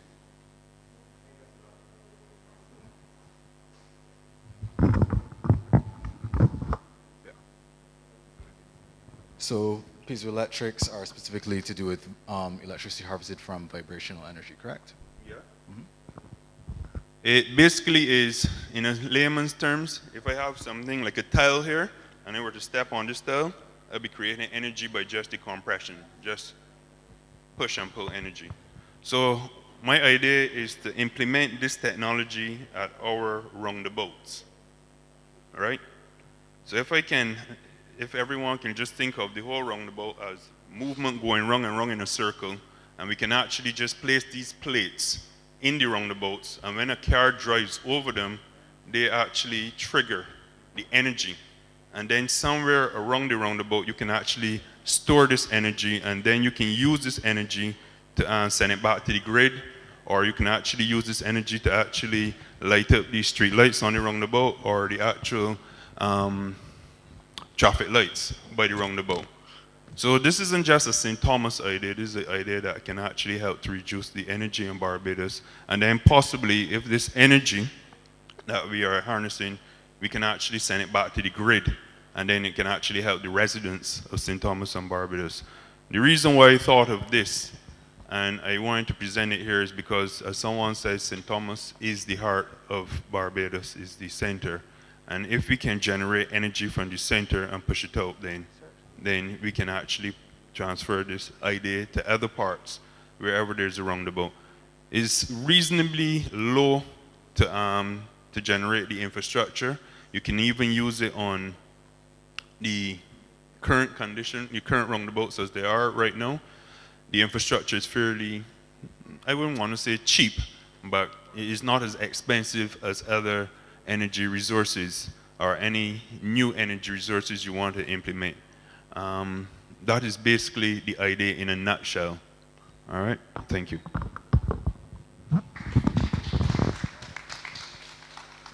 Raymond, just... Sorry. Raymond, can you identify anywhere the technology is in use? Well, when I was doing some research, the technology is used, it's used in a pacemaker. It's also used in printers. It's actually used in some cell phones. I actually thought that you can touch things on your cell phone screen and it triggers energy and it just triggers reaction. Yeah, that's the ones that come to mind where this is used, but this would have to be used at a large scale. Yeah, but I think it can work, and that can actually reduce how much energy we're putting into the streets and the roads of Barbados, where we can put that energy somewhere else and stuff like that. Any countries? No, well, the whole piezo technology is used in China and other Asian countries, right? Netherlands, right? But I haven't seen anybody integrate the technology into roundabouts. And roundabouts always have motion, right? Yeah. I really appreciate that idea. That's a very, very innovative idea. I think for most of us, it's probably the first time that we've heard about it. I think, Minister, yeah, you have something? Okay, you contribute? Thanks. Yeah, thank you. Very briefly, I think it's quite timely that you said that. Certainly from an educational point of view, the footprint of our educational infrastructure across the country is quite large in terms of schools, and the cost of education, of electricity, sorry, yearly is a major thing. And one of the challenges I would put out to you, since you seem to know a lot with the technology, is to perhaps not just work with education, but also our Ministry of Innovation, Science and Technology to see how perhaps on a phased basis it could work rolling out across our school system in the country. That's something that I would like to commit to with you. I haven't seen Minister Reid here. I know he had another engagement, but it's something that I think that we can build out. But equally, putting the challenge to our young scientists in our schools to help build out. One of the things that we have to also do is not just import technology, but use the skill set that we're trying to develop in our system to also build on existing technologies where it exists, and also to come up with new challenges as well, repositioning Barbados as a knowledge-based economy. So that's something that I think that could work. Of course, as you rightly said, there are cost implications for the technology as well, but if we can settle those things, I think it's something that can work once we can roll it out on a phased basis and see what it would require to go forward to do it. Thank you, Minister. I just have one more question for you, Raymond. Again, it's the first time, I'm being honest here, the first time I'm hearing about this technology. Yeah. But based on what you're saying, I'm envisioning that this can perhaps be used in high traffic areas, not necessarily limited to vehicular traffic, but foot traffic as well. Well, you are correct. And when I first thought of this, I thought of Warrens, the Warrens area, yeah, where there's constant traffic there. Okay, well, where my mind is taking me is if there's any areas we have where there's high foot traffic, where you have persons consistently walking to and from. You mean like Swan Street?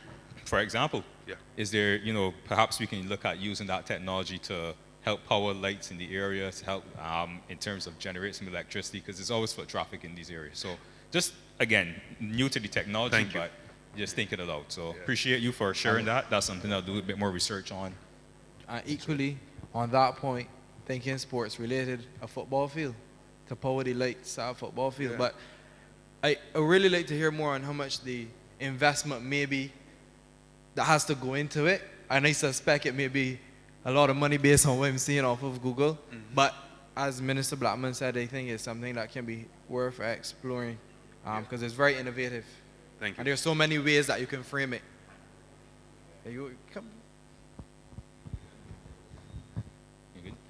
Again, thanks, Raymond. Appreciate that. Thank you. So these are the type of ideas that I really love to hear at the Ideas Forum, because you come here thinking you hear one thing or think you'll know what someone will bring, but they bring a very new idea to the table, which causes all of us then to think a bit more deeply on that. So thanks again, Raymond. Thank you. No worries. I'd like to move to the next speaker. We have a Shane Gibson to speak.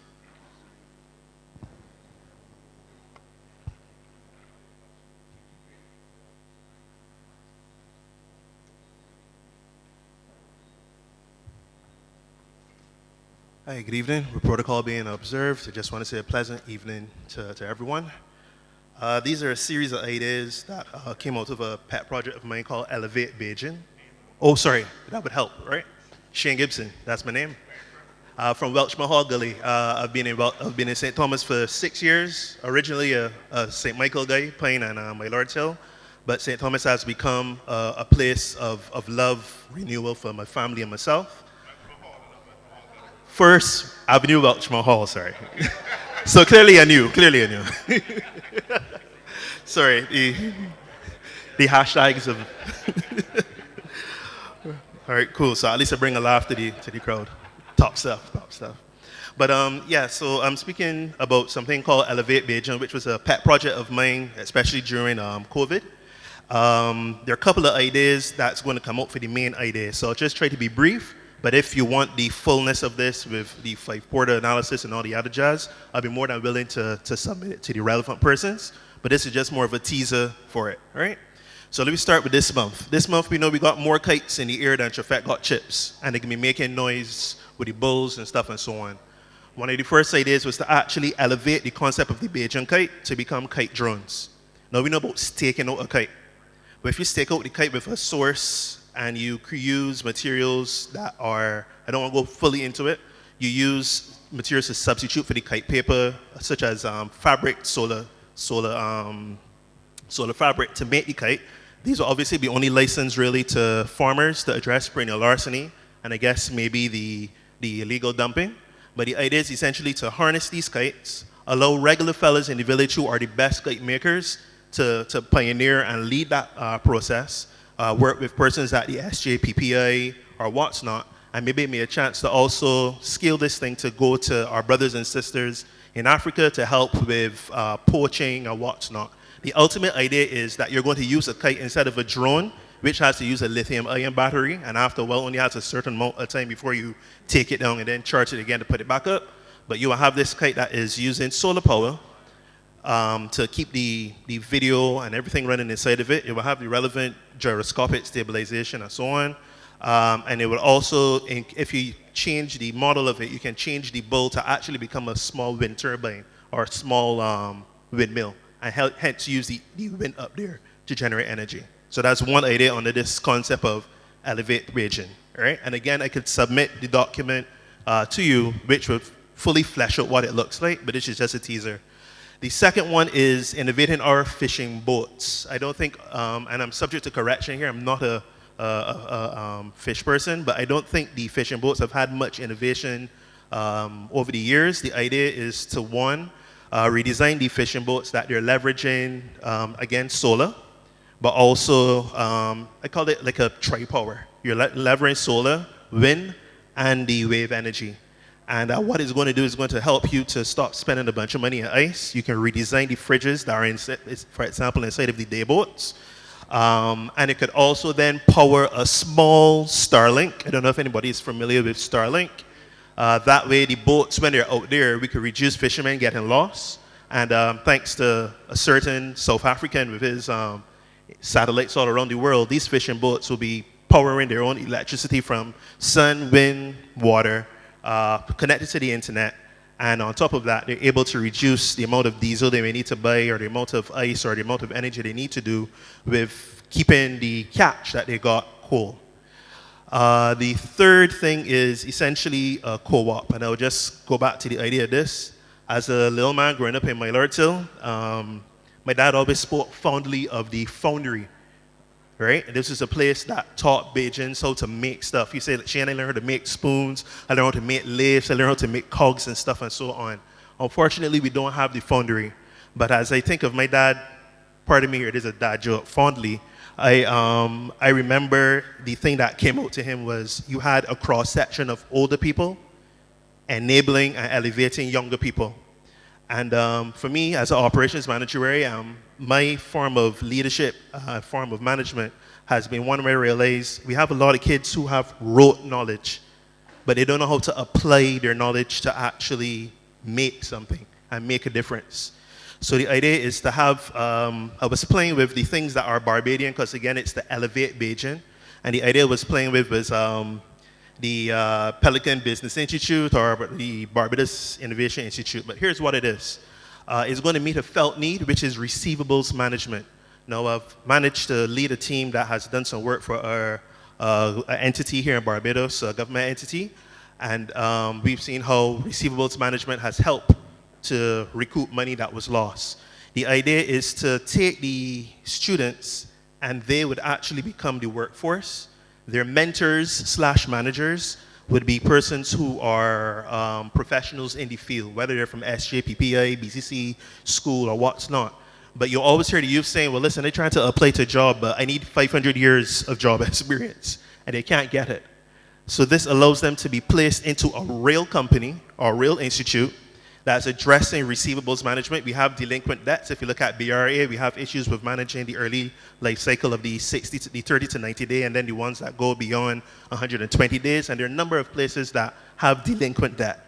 I've managed to train persons to be able to become rock stars, and I'm sure that with this idea, we'll be able not only to allow these persons coming out of school who would not normally get the relevant education to get exposure to solve real problems in Barbados. The ultimate hope is that this Barbadian Innovation Institute, or whatever we call it, will not only just stop at the receivables aspect. Every line of business will be by students, by youth, of course, with then a senior person. So you still have accountability, you still have wisdom, and on top of that, you still have the cross pollination of behavior, culture, and so on. So it's going to have, for any institute or any organization, you need to have HR, you need to have finance, you need to have maintenance outside. Again, this will all be students, right? In my opinion, is what the Polytechnic should really be doing.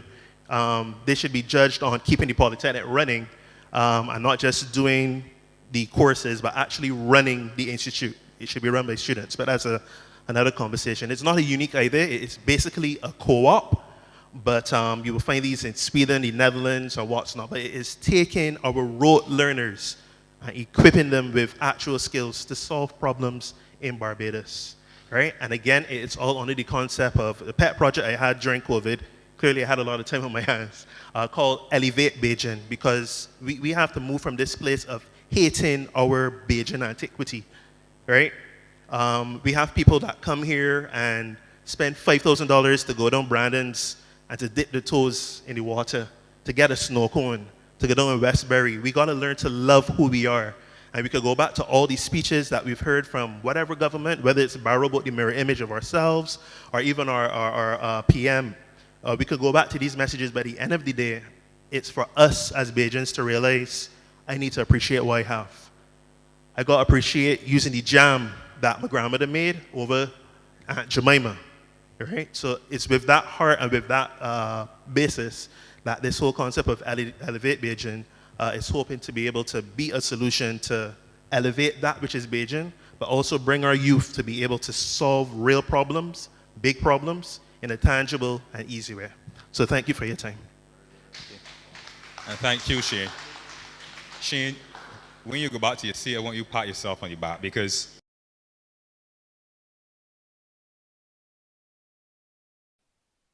putting satellites, as you refer to the Starlink, putting satellites in the sky that provide this thing called internet was the craziest idea anyone ever heard. And so, when you suggest things like you did, Elevate Beijing, using kites as drones and using solar material and so on, to me, these are ideas that I would not have had on my own. I know now that you've brought them not just to me, but to the audience here and those watching. Perhaps you can generate some ideas from Elevate Beijing that we could have never dreamed of. So I just want to let you know, I appreciate you sharing your thoughts. Sure. We have your contact information, so anytime that we need to talk about solar drones and kites, yeah, I'm willing to give the full thing to the relevant stakeholders. Again, is a burden of love. So, yeah. All right. So I'll get to my fellow foundation man here. All right. Cool. Very well. Cool beans.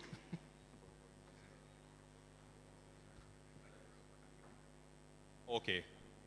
Terrell, I think I saw you in the audience. You wanted to make a point or add something here? Good night again.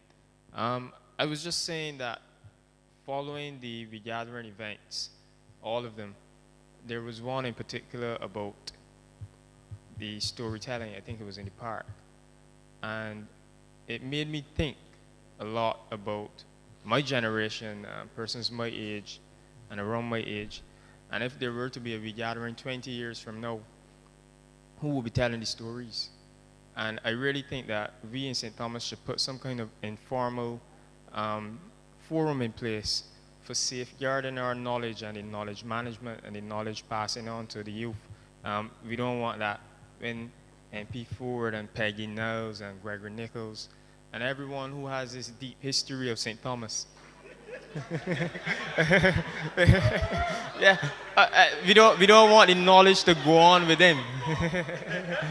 We really want to safeguard the knowledge of St. Thomas and the deep history that it holds, so that these stories can live on and on. So I think that we really need to set up some informal knowledge passing on sessions. That's a very interesting idea. And I think it goes deeper than just from a parish base. I think it has to be within our education system. That has to be built into our curriculum, especially perhaps into our history syllabus. And you cater it to each school, perhaps a school that may be in Christchurch, or you have a holistic curriculum, whether it be the social studies or history, or the civic subject.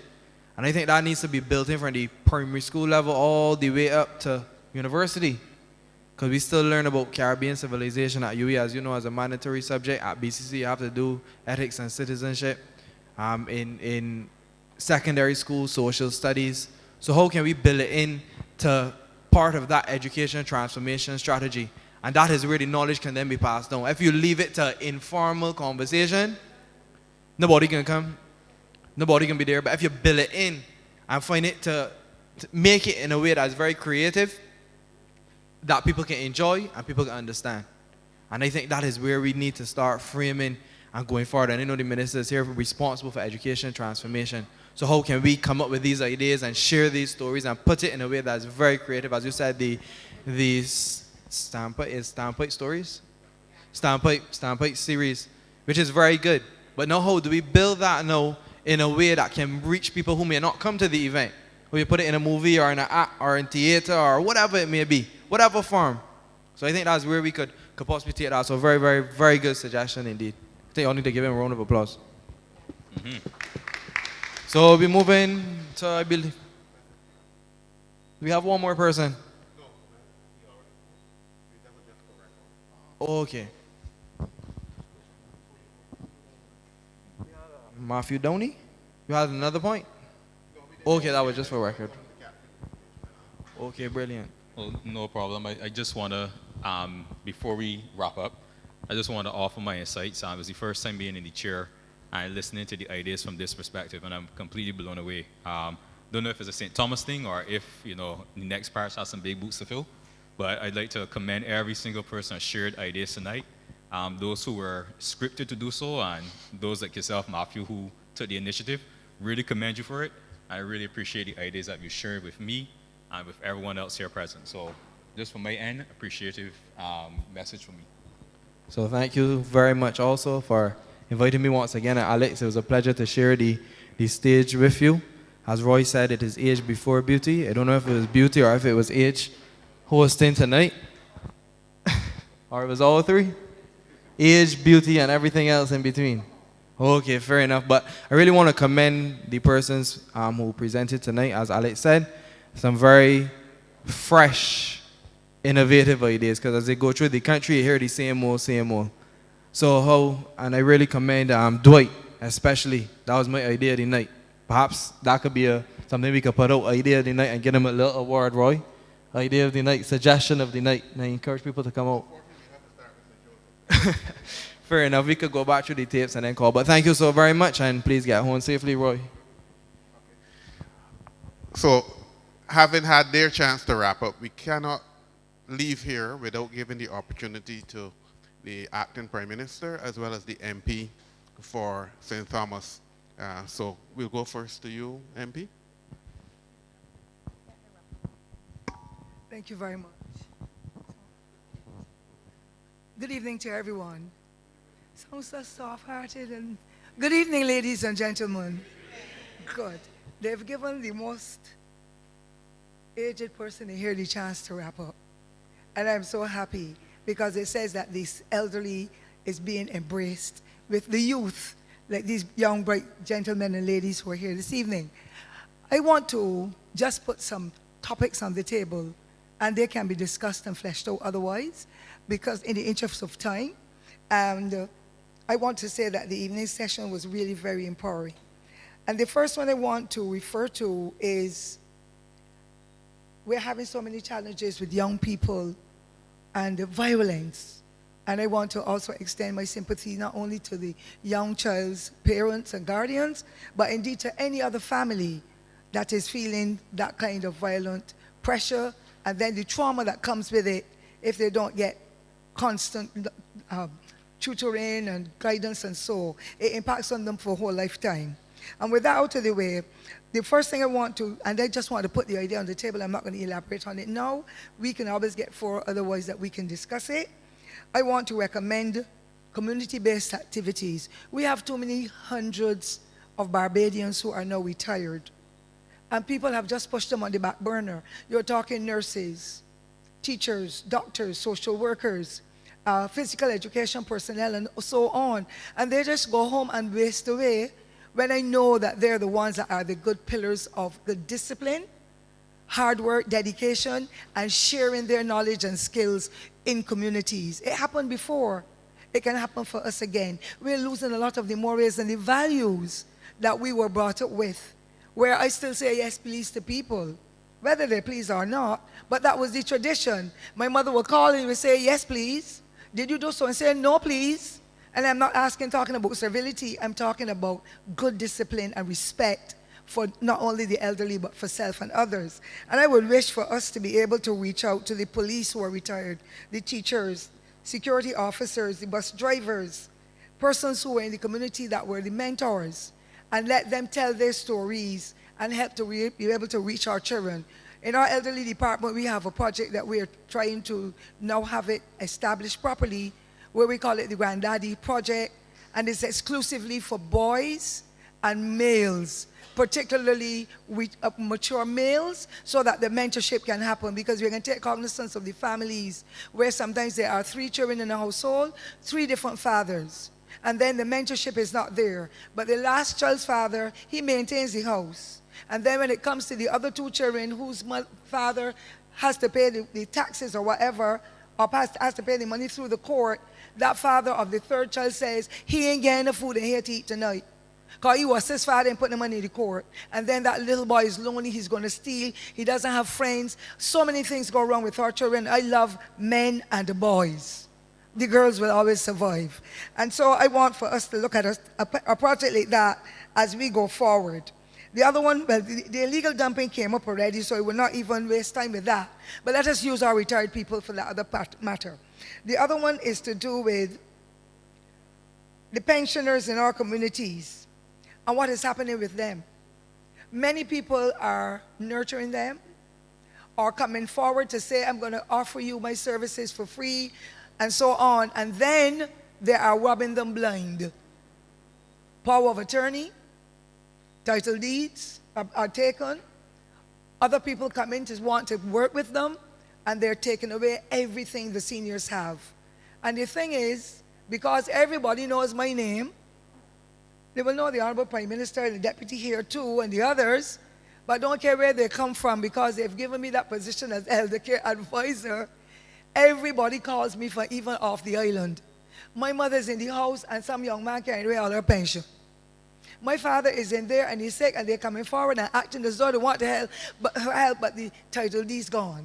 And that is what we are hearing every day in our society. I want that to be another discussion that we can do, not tonight in the interest of time, as well as persons who have taken a long time to come here in this long period, and then they have to go other places. So let us put that on the table, because it is getting worse by the minute, and nearly every community now has senior citizens, because we're living longer, but many of them are not living healthier because families have abandoned them as soon as that is taken. Our friends, and there's nothing that hurt me worse than that old lady who was raped a few weeks ago, some old lady in her 80s.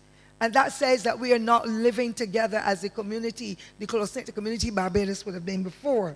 The other one I want to look at, and I think it is extremely critical, and it happened before in the 1990s when I was in education with Ms. Motley and the Prime Minister now, Honorable Prime Minister. And when she moved over to be the Attorney General, she would not let me to use the Ministry of Education's work. But I enjoyed it because the prisoners, especially the ones who were the trustees, they came into every village across Barbados, and they did what the Beautify Barbados guys are doing on the road now. But the funds were put towards their own accounts, so that when they got released, you don't send the hardcore criminals, or excuse me, the prisoners who would have committed murder and all that, but there were some who were, and they were trustees. And I remember Mr. Carrington from Westmore Hall, Sharon School got cleaned every time. They brought the equipment, they got refreshments and so after, but the money was put towards their accounts, and they were able, when they were released, to be able to take home something, so that the village did not say, he's a prisoner, don't talk with him. Our family say, you want to come back in here, but he had money, he could buy food, he or she, for that matter. I would like for the Ministry of Home Affairs to be able to look back at that project, because this is now about 10 years where we have not had the services of those persons, and it really is a lot of hardship. And the other part of it is there are females. They do excellent craft. I have a painting from that gentleman who was the prisoner from, I don't remember the name of the place now, Garcia.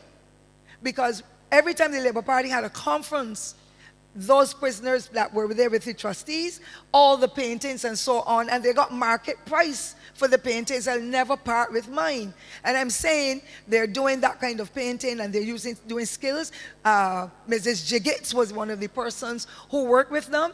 We need to get back to that because some of them are just in there picking their fingers.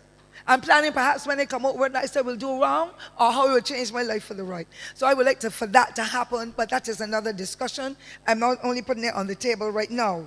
The other one is community policing. We are having too many problems in our communities, and we who are the persons living in the villages and the heights, we are not mentoring anybody else's children. We shut our gates. We see the children, here's somebody normally starve out child. I live in the community where Bart was born, so I know.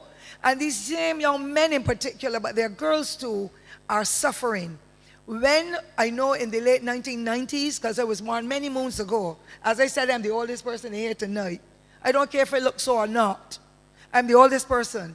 And I know that in the late 1990s, there were projects that we were pursuing where the DARE program had just started. Station Sergeant Carl Marshall, he came to the school 2 and 3 times a week and talked to the children about illicit drugs and what they should do to protect themselves and so on. They did competitions. They did all kinds of activities across the entire parish.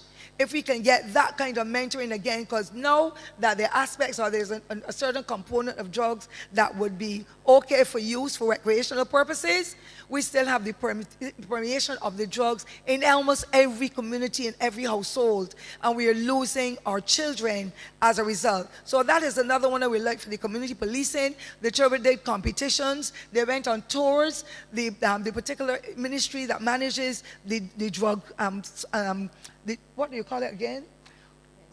The NCSA, they were on board, and we saw a total change in what would have been happening because the children got the exposure and the education to be able to stay away from those drugs and to be able to choose good friends and to then spread the examples when they went to their villages. And I come into almost the final one. I would like for the plantation owners in this country, especially the ones in St. Thomas, to be approached by the Minister of Agriculture and others, because there are very few agricultural plots or plantations, I should say, in the parish that are under cultivation now. Everybody is leaving it to let the land life follow in order for them to build houses or to be able to sell it off. And then there is absolutely nothing happening. Some coconut trees near my house are as tall as this school. The bushes are there. People are afraid to walk on their own because of the environs that they're walking through. Those plantations are just abandoned. I want the Honorable Minister and my Madam Deputy here to be able to let the people from the land department check to see if those people are paying taxes. You're talking Highland, Canefield, Vaucluse, and the place is abandoned. You cannot walk on your own because nothing is happening, but we want food security. And those were the lands that grew the food and the sugar cane. I saw sugar cane growing in St. Philip and St. Christchurch a day last week. I was up there. And I'm looking and saying, but St. Thomas has no sugar cane fields now. And it has good, strong, arable land.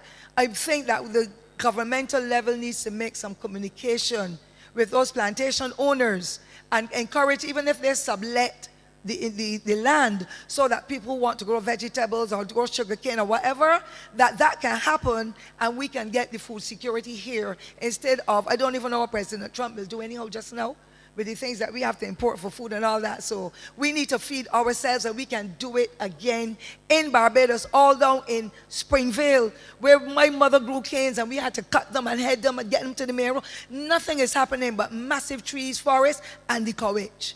That is another one I want us to put on the table for the next time. And I think the final one is the ZRs and the TAP program, Madam Minister. Yes, we want for small people, small meaning people who are ordinary folks who have ideas and have their own management skills, because there's nobody that could beat a shopkeeper of the past. When a shopkeeper came, he would add up everything that you purchased in his head or her head and say, the bill come to X amount. The TAP program people and the ZRs have been given a privilege to be able to get involved in business because they offer services. But unfortunately, there are too many complaints. Senior citizens are being left alongside the street because they do not have to pay at the TAP program. They show their ID and they get in and they get a ride. They're given a ticket and then the reimbursement comes from the Ministry of Transport and so on. School children the same, but it's now gone to the worst level. And I know my name is Cynthia, so Don sang about me. Ask Cynthia. Everybody calls me St. Lucie, America, wherever. Did you hear? Well, I said, well, you got a voice. Anyhow, I will say what has to be said and I will direct it. These young children and these adults are being left on the road, even when they're going to the polyclinic, they're going to the doctor, they're going to do a little shopping. The TAP programs most of them do not stop to pick up the seniors nor the school children, and they leave them languishing on the street. And the other one is the worst one that I've dealt with, where 2 weeks ago there was a little girl sitting in the back seat and the vehicle was full. And the person stopped at the bus stop to pick up somebody who had the 350 and told the child, stand up and let the man sit down. You sit in his lap. I'm sorry, it wasn't my grandchildren. And that little girl said, no, I can't sit in his lap. He said, get out. And that little girl was dumped on the street coming up by the psychiatric hospital, Black Rock, to allow an adult to get in. And then, well, the government is taking too long to pay we, so we can't take it the children because we ain't getting money. There has been an agreement. That has to be followed up to be able to save our young children and our senior citizens and any and everybody else who has to travel by them. And final thing, Madam Prime Minister, Deputy Prime Minister, I have asked for a light, a traffic light to be placed at Warrens. To my mind, Warrens is a death trap. We don't need for any more persons to be injured there. Almost every morning we see a police officer. When the police officer is there, almost everything goes smoothly. By the time that police officer moves, 4 and 5 ZRs and they're on the pedestrian crossing. You cannot have a pedestrian crossing that is right opposite a polyclinic as soon as you come out a roundabout. I don't have the knowledge, I don't know about roads, but I've been begging for it. Why should we wait for more people to get injured or killed as a result of not acting as responsibly as we should? Take out the pedestrian crossing that comes right out from the time you come from Warren's Bottom to the roundabout that will put you on to Huddersfield turning, or you go right around when you go the other way. There's a pedestrian crossing right there. It is the most dangerous. When the tail of the vehicle is there, you can't pass. Or if you try passing, you're going to cause some accident, or you're going to hit the pedestrian. If I'm going to the polyclinic, my foot is broken, I have crutches, or I have a walking stick, or I am that aged that I'm bent, or I have a young baby, and there are 3 pedestrian crossings in less than 100 feet. And it is the most dangerous. We need 1 pedestrian crossing and the traffic light, and just like how come the mayor has theirs, press the button when people have to cross. And then people cross, and then it goes back on. It makes it even better and safer. And it's unfortunate people will move slower in the wheelchair. We're looking at the elderly, we're looking at the disabled. They are Barbadians and they're people too. And unless that is put there as soon as possible, we're going to get challenges and it's not going to be happy at all. They need to move that pedestrian crossing that is as soon as you come out of Warren's Bottom, we call it, as well as the one that goes a little further down by the bus stop, and put up a sign that says no parking for the ZRs. Sometimes they even block the entrance to the polyclinic, and the fellas get out around cross and call cross passengers from over by Massey. It cannot work, and therefore those are the ones that I think are most critical on my list, but I had 20. And I will put them, if I can't have them redressed or addressed, I will put them in a parliamentary question. They have no choice but to answer them through Madam Deputy Prime Minister and the team. And therefore, I want to say how happy I am for us to have had this forum. Last week, we had so much rain at Rock Hall. We couldn't host it there. A lot of people are not here this evening in the same way, I believe, because of other intricacies and engagements. But I think tonight has been most fulfilling. And we need, as a society, to mentor children, even if they are not our own, but particularly the boys. And our Granddaddy project is my final comment, where the elderly department is engaging persons who, especially the retired persons, the same police officers and nurses and teachers and social workers and so, to mentor boys, but it is boys to men or men to boys. We push the boys and say, go down home, you're a girl, go down. No, we want males to mentor the boys because of the shortage of males within homes and communities, and preferably retired males, because we know we can call on them almost any time. Whether it be a preacher, a teacher, whoever, a sanitation worker, bus driver, we want men to mentor our boys. That will save this confusion that we are seeing, where our boys feel left out. The girls got the bow ribbon on the hair, they got the bubbles, they got the earrings in the ear, they got the new books, they got everything to start up a school. When you look at the boy, the clothes he had on 2 years ago, hair not comb, pants dropping off, he can't find the belt, and the mother say he too that hard, he was his father put the money in court, and that child has to suffer as a result. I want for you who are retired, or you who have time, give me a little call. Everybody knows my name for all over this in the world, because they call and say my mother home and I need somebody to go and give home help. So I can give my number, because I want you to link with me. If I can get the mentors to start up the first pilot, we can get it going across Barbados. When we save our boys, they will make the good, decent men, productive men that this society requires. But somebody has to take the bull by the horn and deal with it. It is not me doing it. I will set the program with Dr. Wiltshire and the Ministry of People Empowerment. You, the adults, you who have time, you who have the courage and the instincts within you to know, if I didn't have a male in my family, I would not be the person I am today. Call Cindy and help she. I end in Beijing. Call my help me. And I'm willing to be able to do it, because once we pilot goes, every parish and every school can have this kind of program, and you will see a change in the males of Barbados. And as they grow forward to be fathers, grandfathers, the landscape of Barbados will be settled again in a way that everybody wants to come here and be with us. I want to thank you all. They didn't give me the chance to do the vote of thanks, but I want to thank all of you for coming here tonight, sharing your ideas. Do not forget, when you give, the Lord blesses you even tenfold. And at the end of the day, you can be safe in your homes and your communities, your heights and your villages, because you know you have done your best.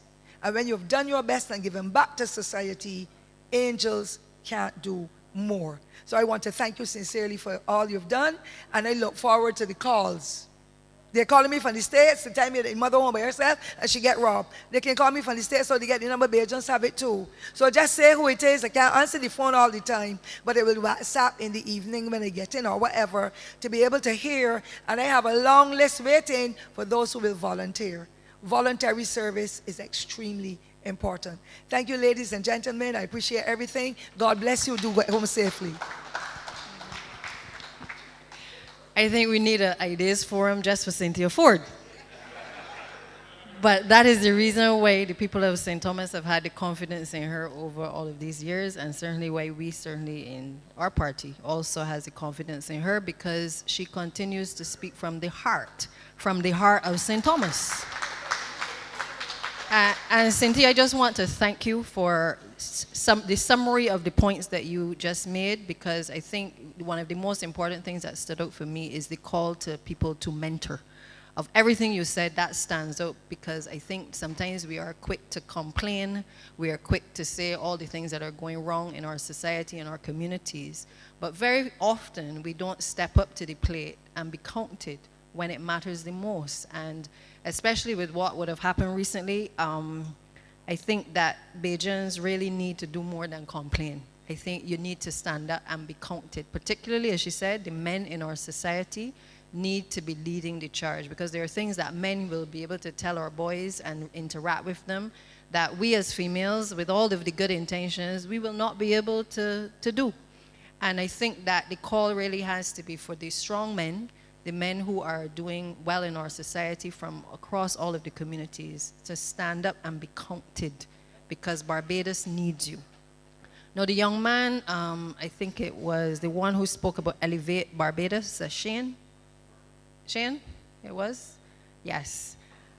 I think that theme that you have titled your venture is something that we need to take away from this St. Thomas Ideas Forum.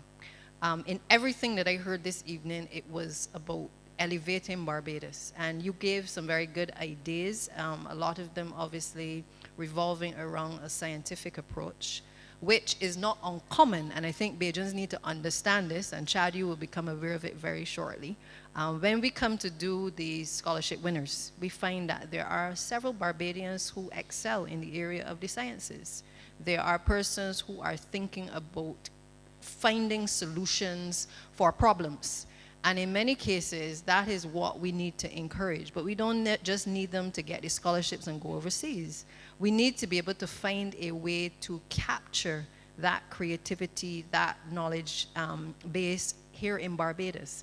I know we created Future Barbados, which was a program to be able to get our young people who had excelled in various fields to be able to come back and find solutions, working with the public sector to be able to find solutions to our everyday problems. And that is what this regathering, that is what this Ideas Forum is about.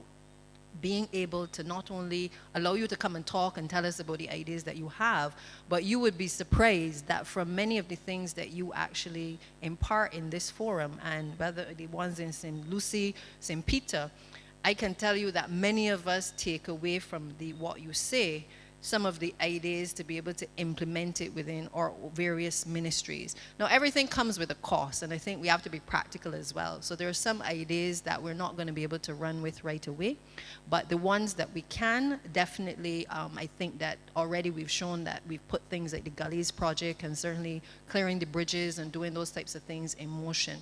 The highways project that was mentioned in terms of cleaning the roadways in St. Thomas, I don't think is any mystery. St. Thomas is a very difficult area to traverse in terms of cleaning because of the agricultural lots of land that have been left not maintained for a long time. And so while we have the highways beautification program, which is across the country, obviously parishes in the Scotland district have required us to look at having more resources. In some cases, we need mechanized equipment to be able to clear a lot of the agricultural lands and certainly the roadways. And in this next financial year, we're going to be increasing the number of entities that we have engaged across the country, and in particular in St. Thomas, to be able to address those issues. We started with a pilot, being able to give about 15 businesses, small businesses across the country, the opportunity to be able to clean the roadways. And I think, in fairness, we've done pretty okay in terms of starting that process. Obviously, there's still more to be done, and I remain committed to making sure that we get that exercise completed. As it relates to elevating Barbados in relation to these hubs that I believe Dwight spoke about, I think that's really where you're going, farmers' hubs. I messaged the minister because I found it surprising that the data had not been collected in terms of farmers. Now, he actually tells me that there has been data collected. I don't know if you were participated in that, but data has been collected and very shortly will be published in relation to the farmers and what they're selling across the country. So what I would suggest is, if you haven't participated, maybe you need to reach out, because I've already given him your name, to be able to reach out and certainly to share the ideas that you have. Because he also indicated to me that the ministry is also supportive of the creation of farmers markets. Now, maybe it is a case where enough information has not been put out there that they are open for business, but I think that you are perfectly correct that in the Scotland district in particular, that there are some opportunities where maybe government can help to facilitate if the private sector comes forward. If you come forward, for instance, and say, this is a piece of land we are interested in, and you get together with a few other people in a cooperative, and maybe then they can help to facilitate it. I would like to see more of the Brighton's markets. I would like to see more of those opportunities with people who look like us in this room. That's real talk. But the only way that is going to happen is if we come forward and say what it is that we want to do. Again, ain't enough to talk about it no more, right? If we want to claim our spaces, if we want to create the opportunities for our people and to be investors in our spaces, then we gotta come forward and tell government as well what it is that we want to do.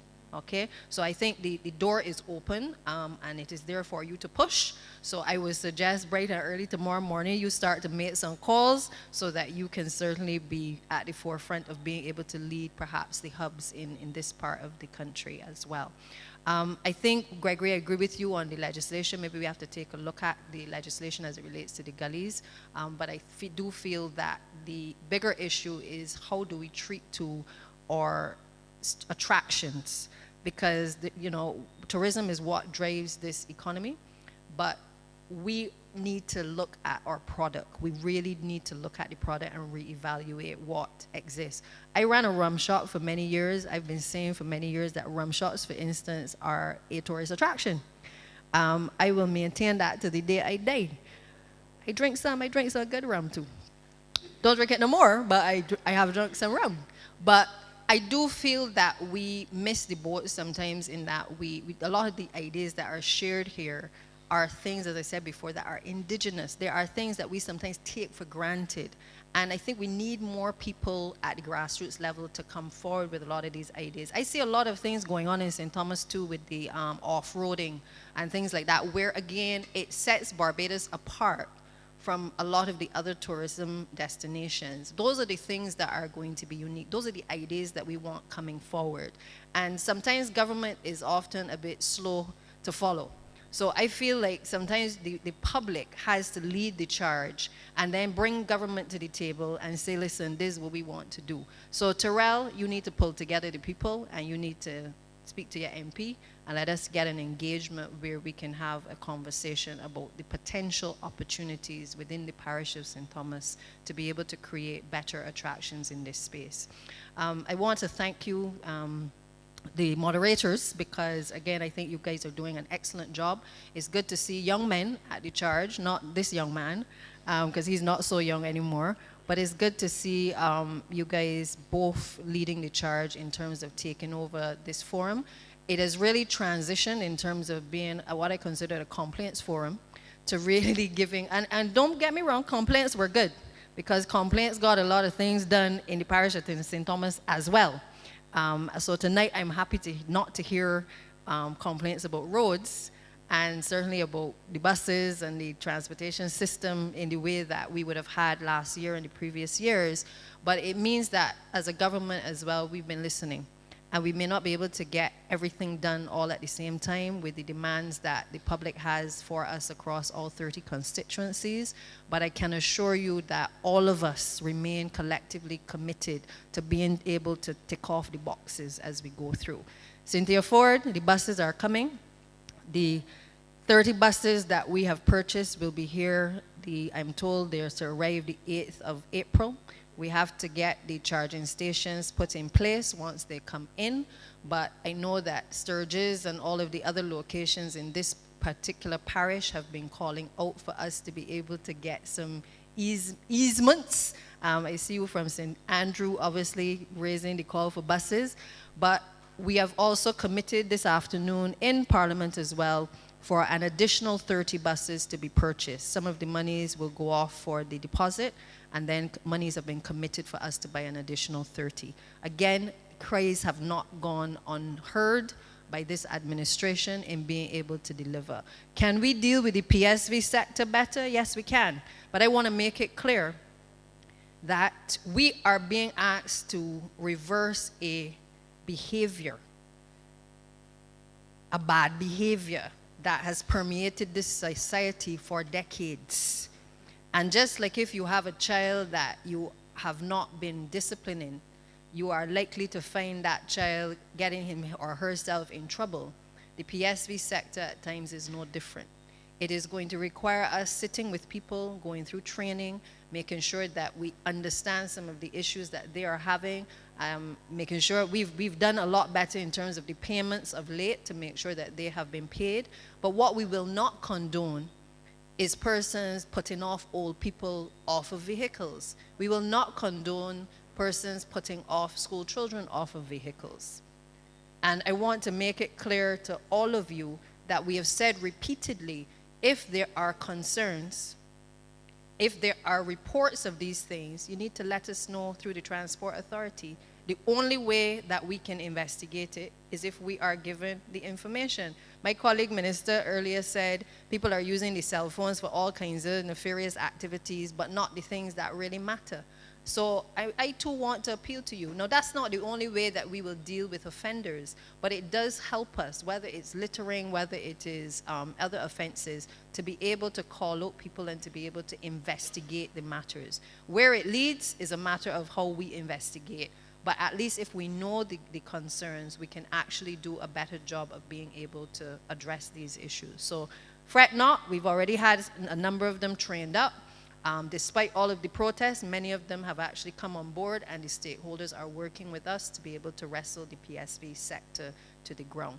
But we must never forget that this society has now gotten to a point where we forget that there are consequences to actions. And whether it is the PSV sector, whether it is what we see in our communities in relation to violence and drugs and all of these other things that have crept in, the fact is that we need to start talking about consequences, because it is only when we talk about the consequences that people are, in particular our children, start to understand that their actions have consequences, not just on one individual, but on an entire society. And it is our responsibility to help our children and our society to understand that there are consequences for littering, there are consequences for bad behavior.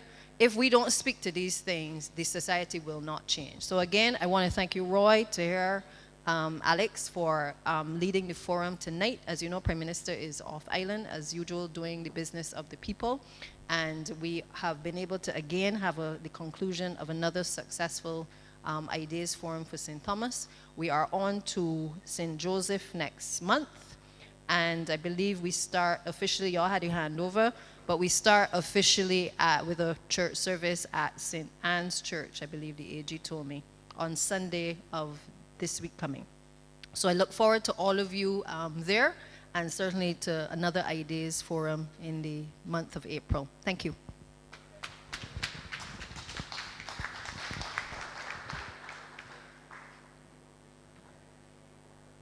Good night, everyone. Please get home safely.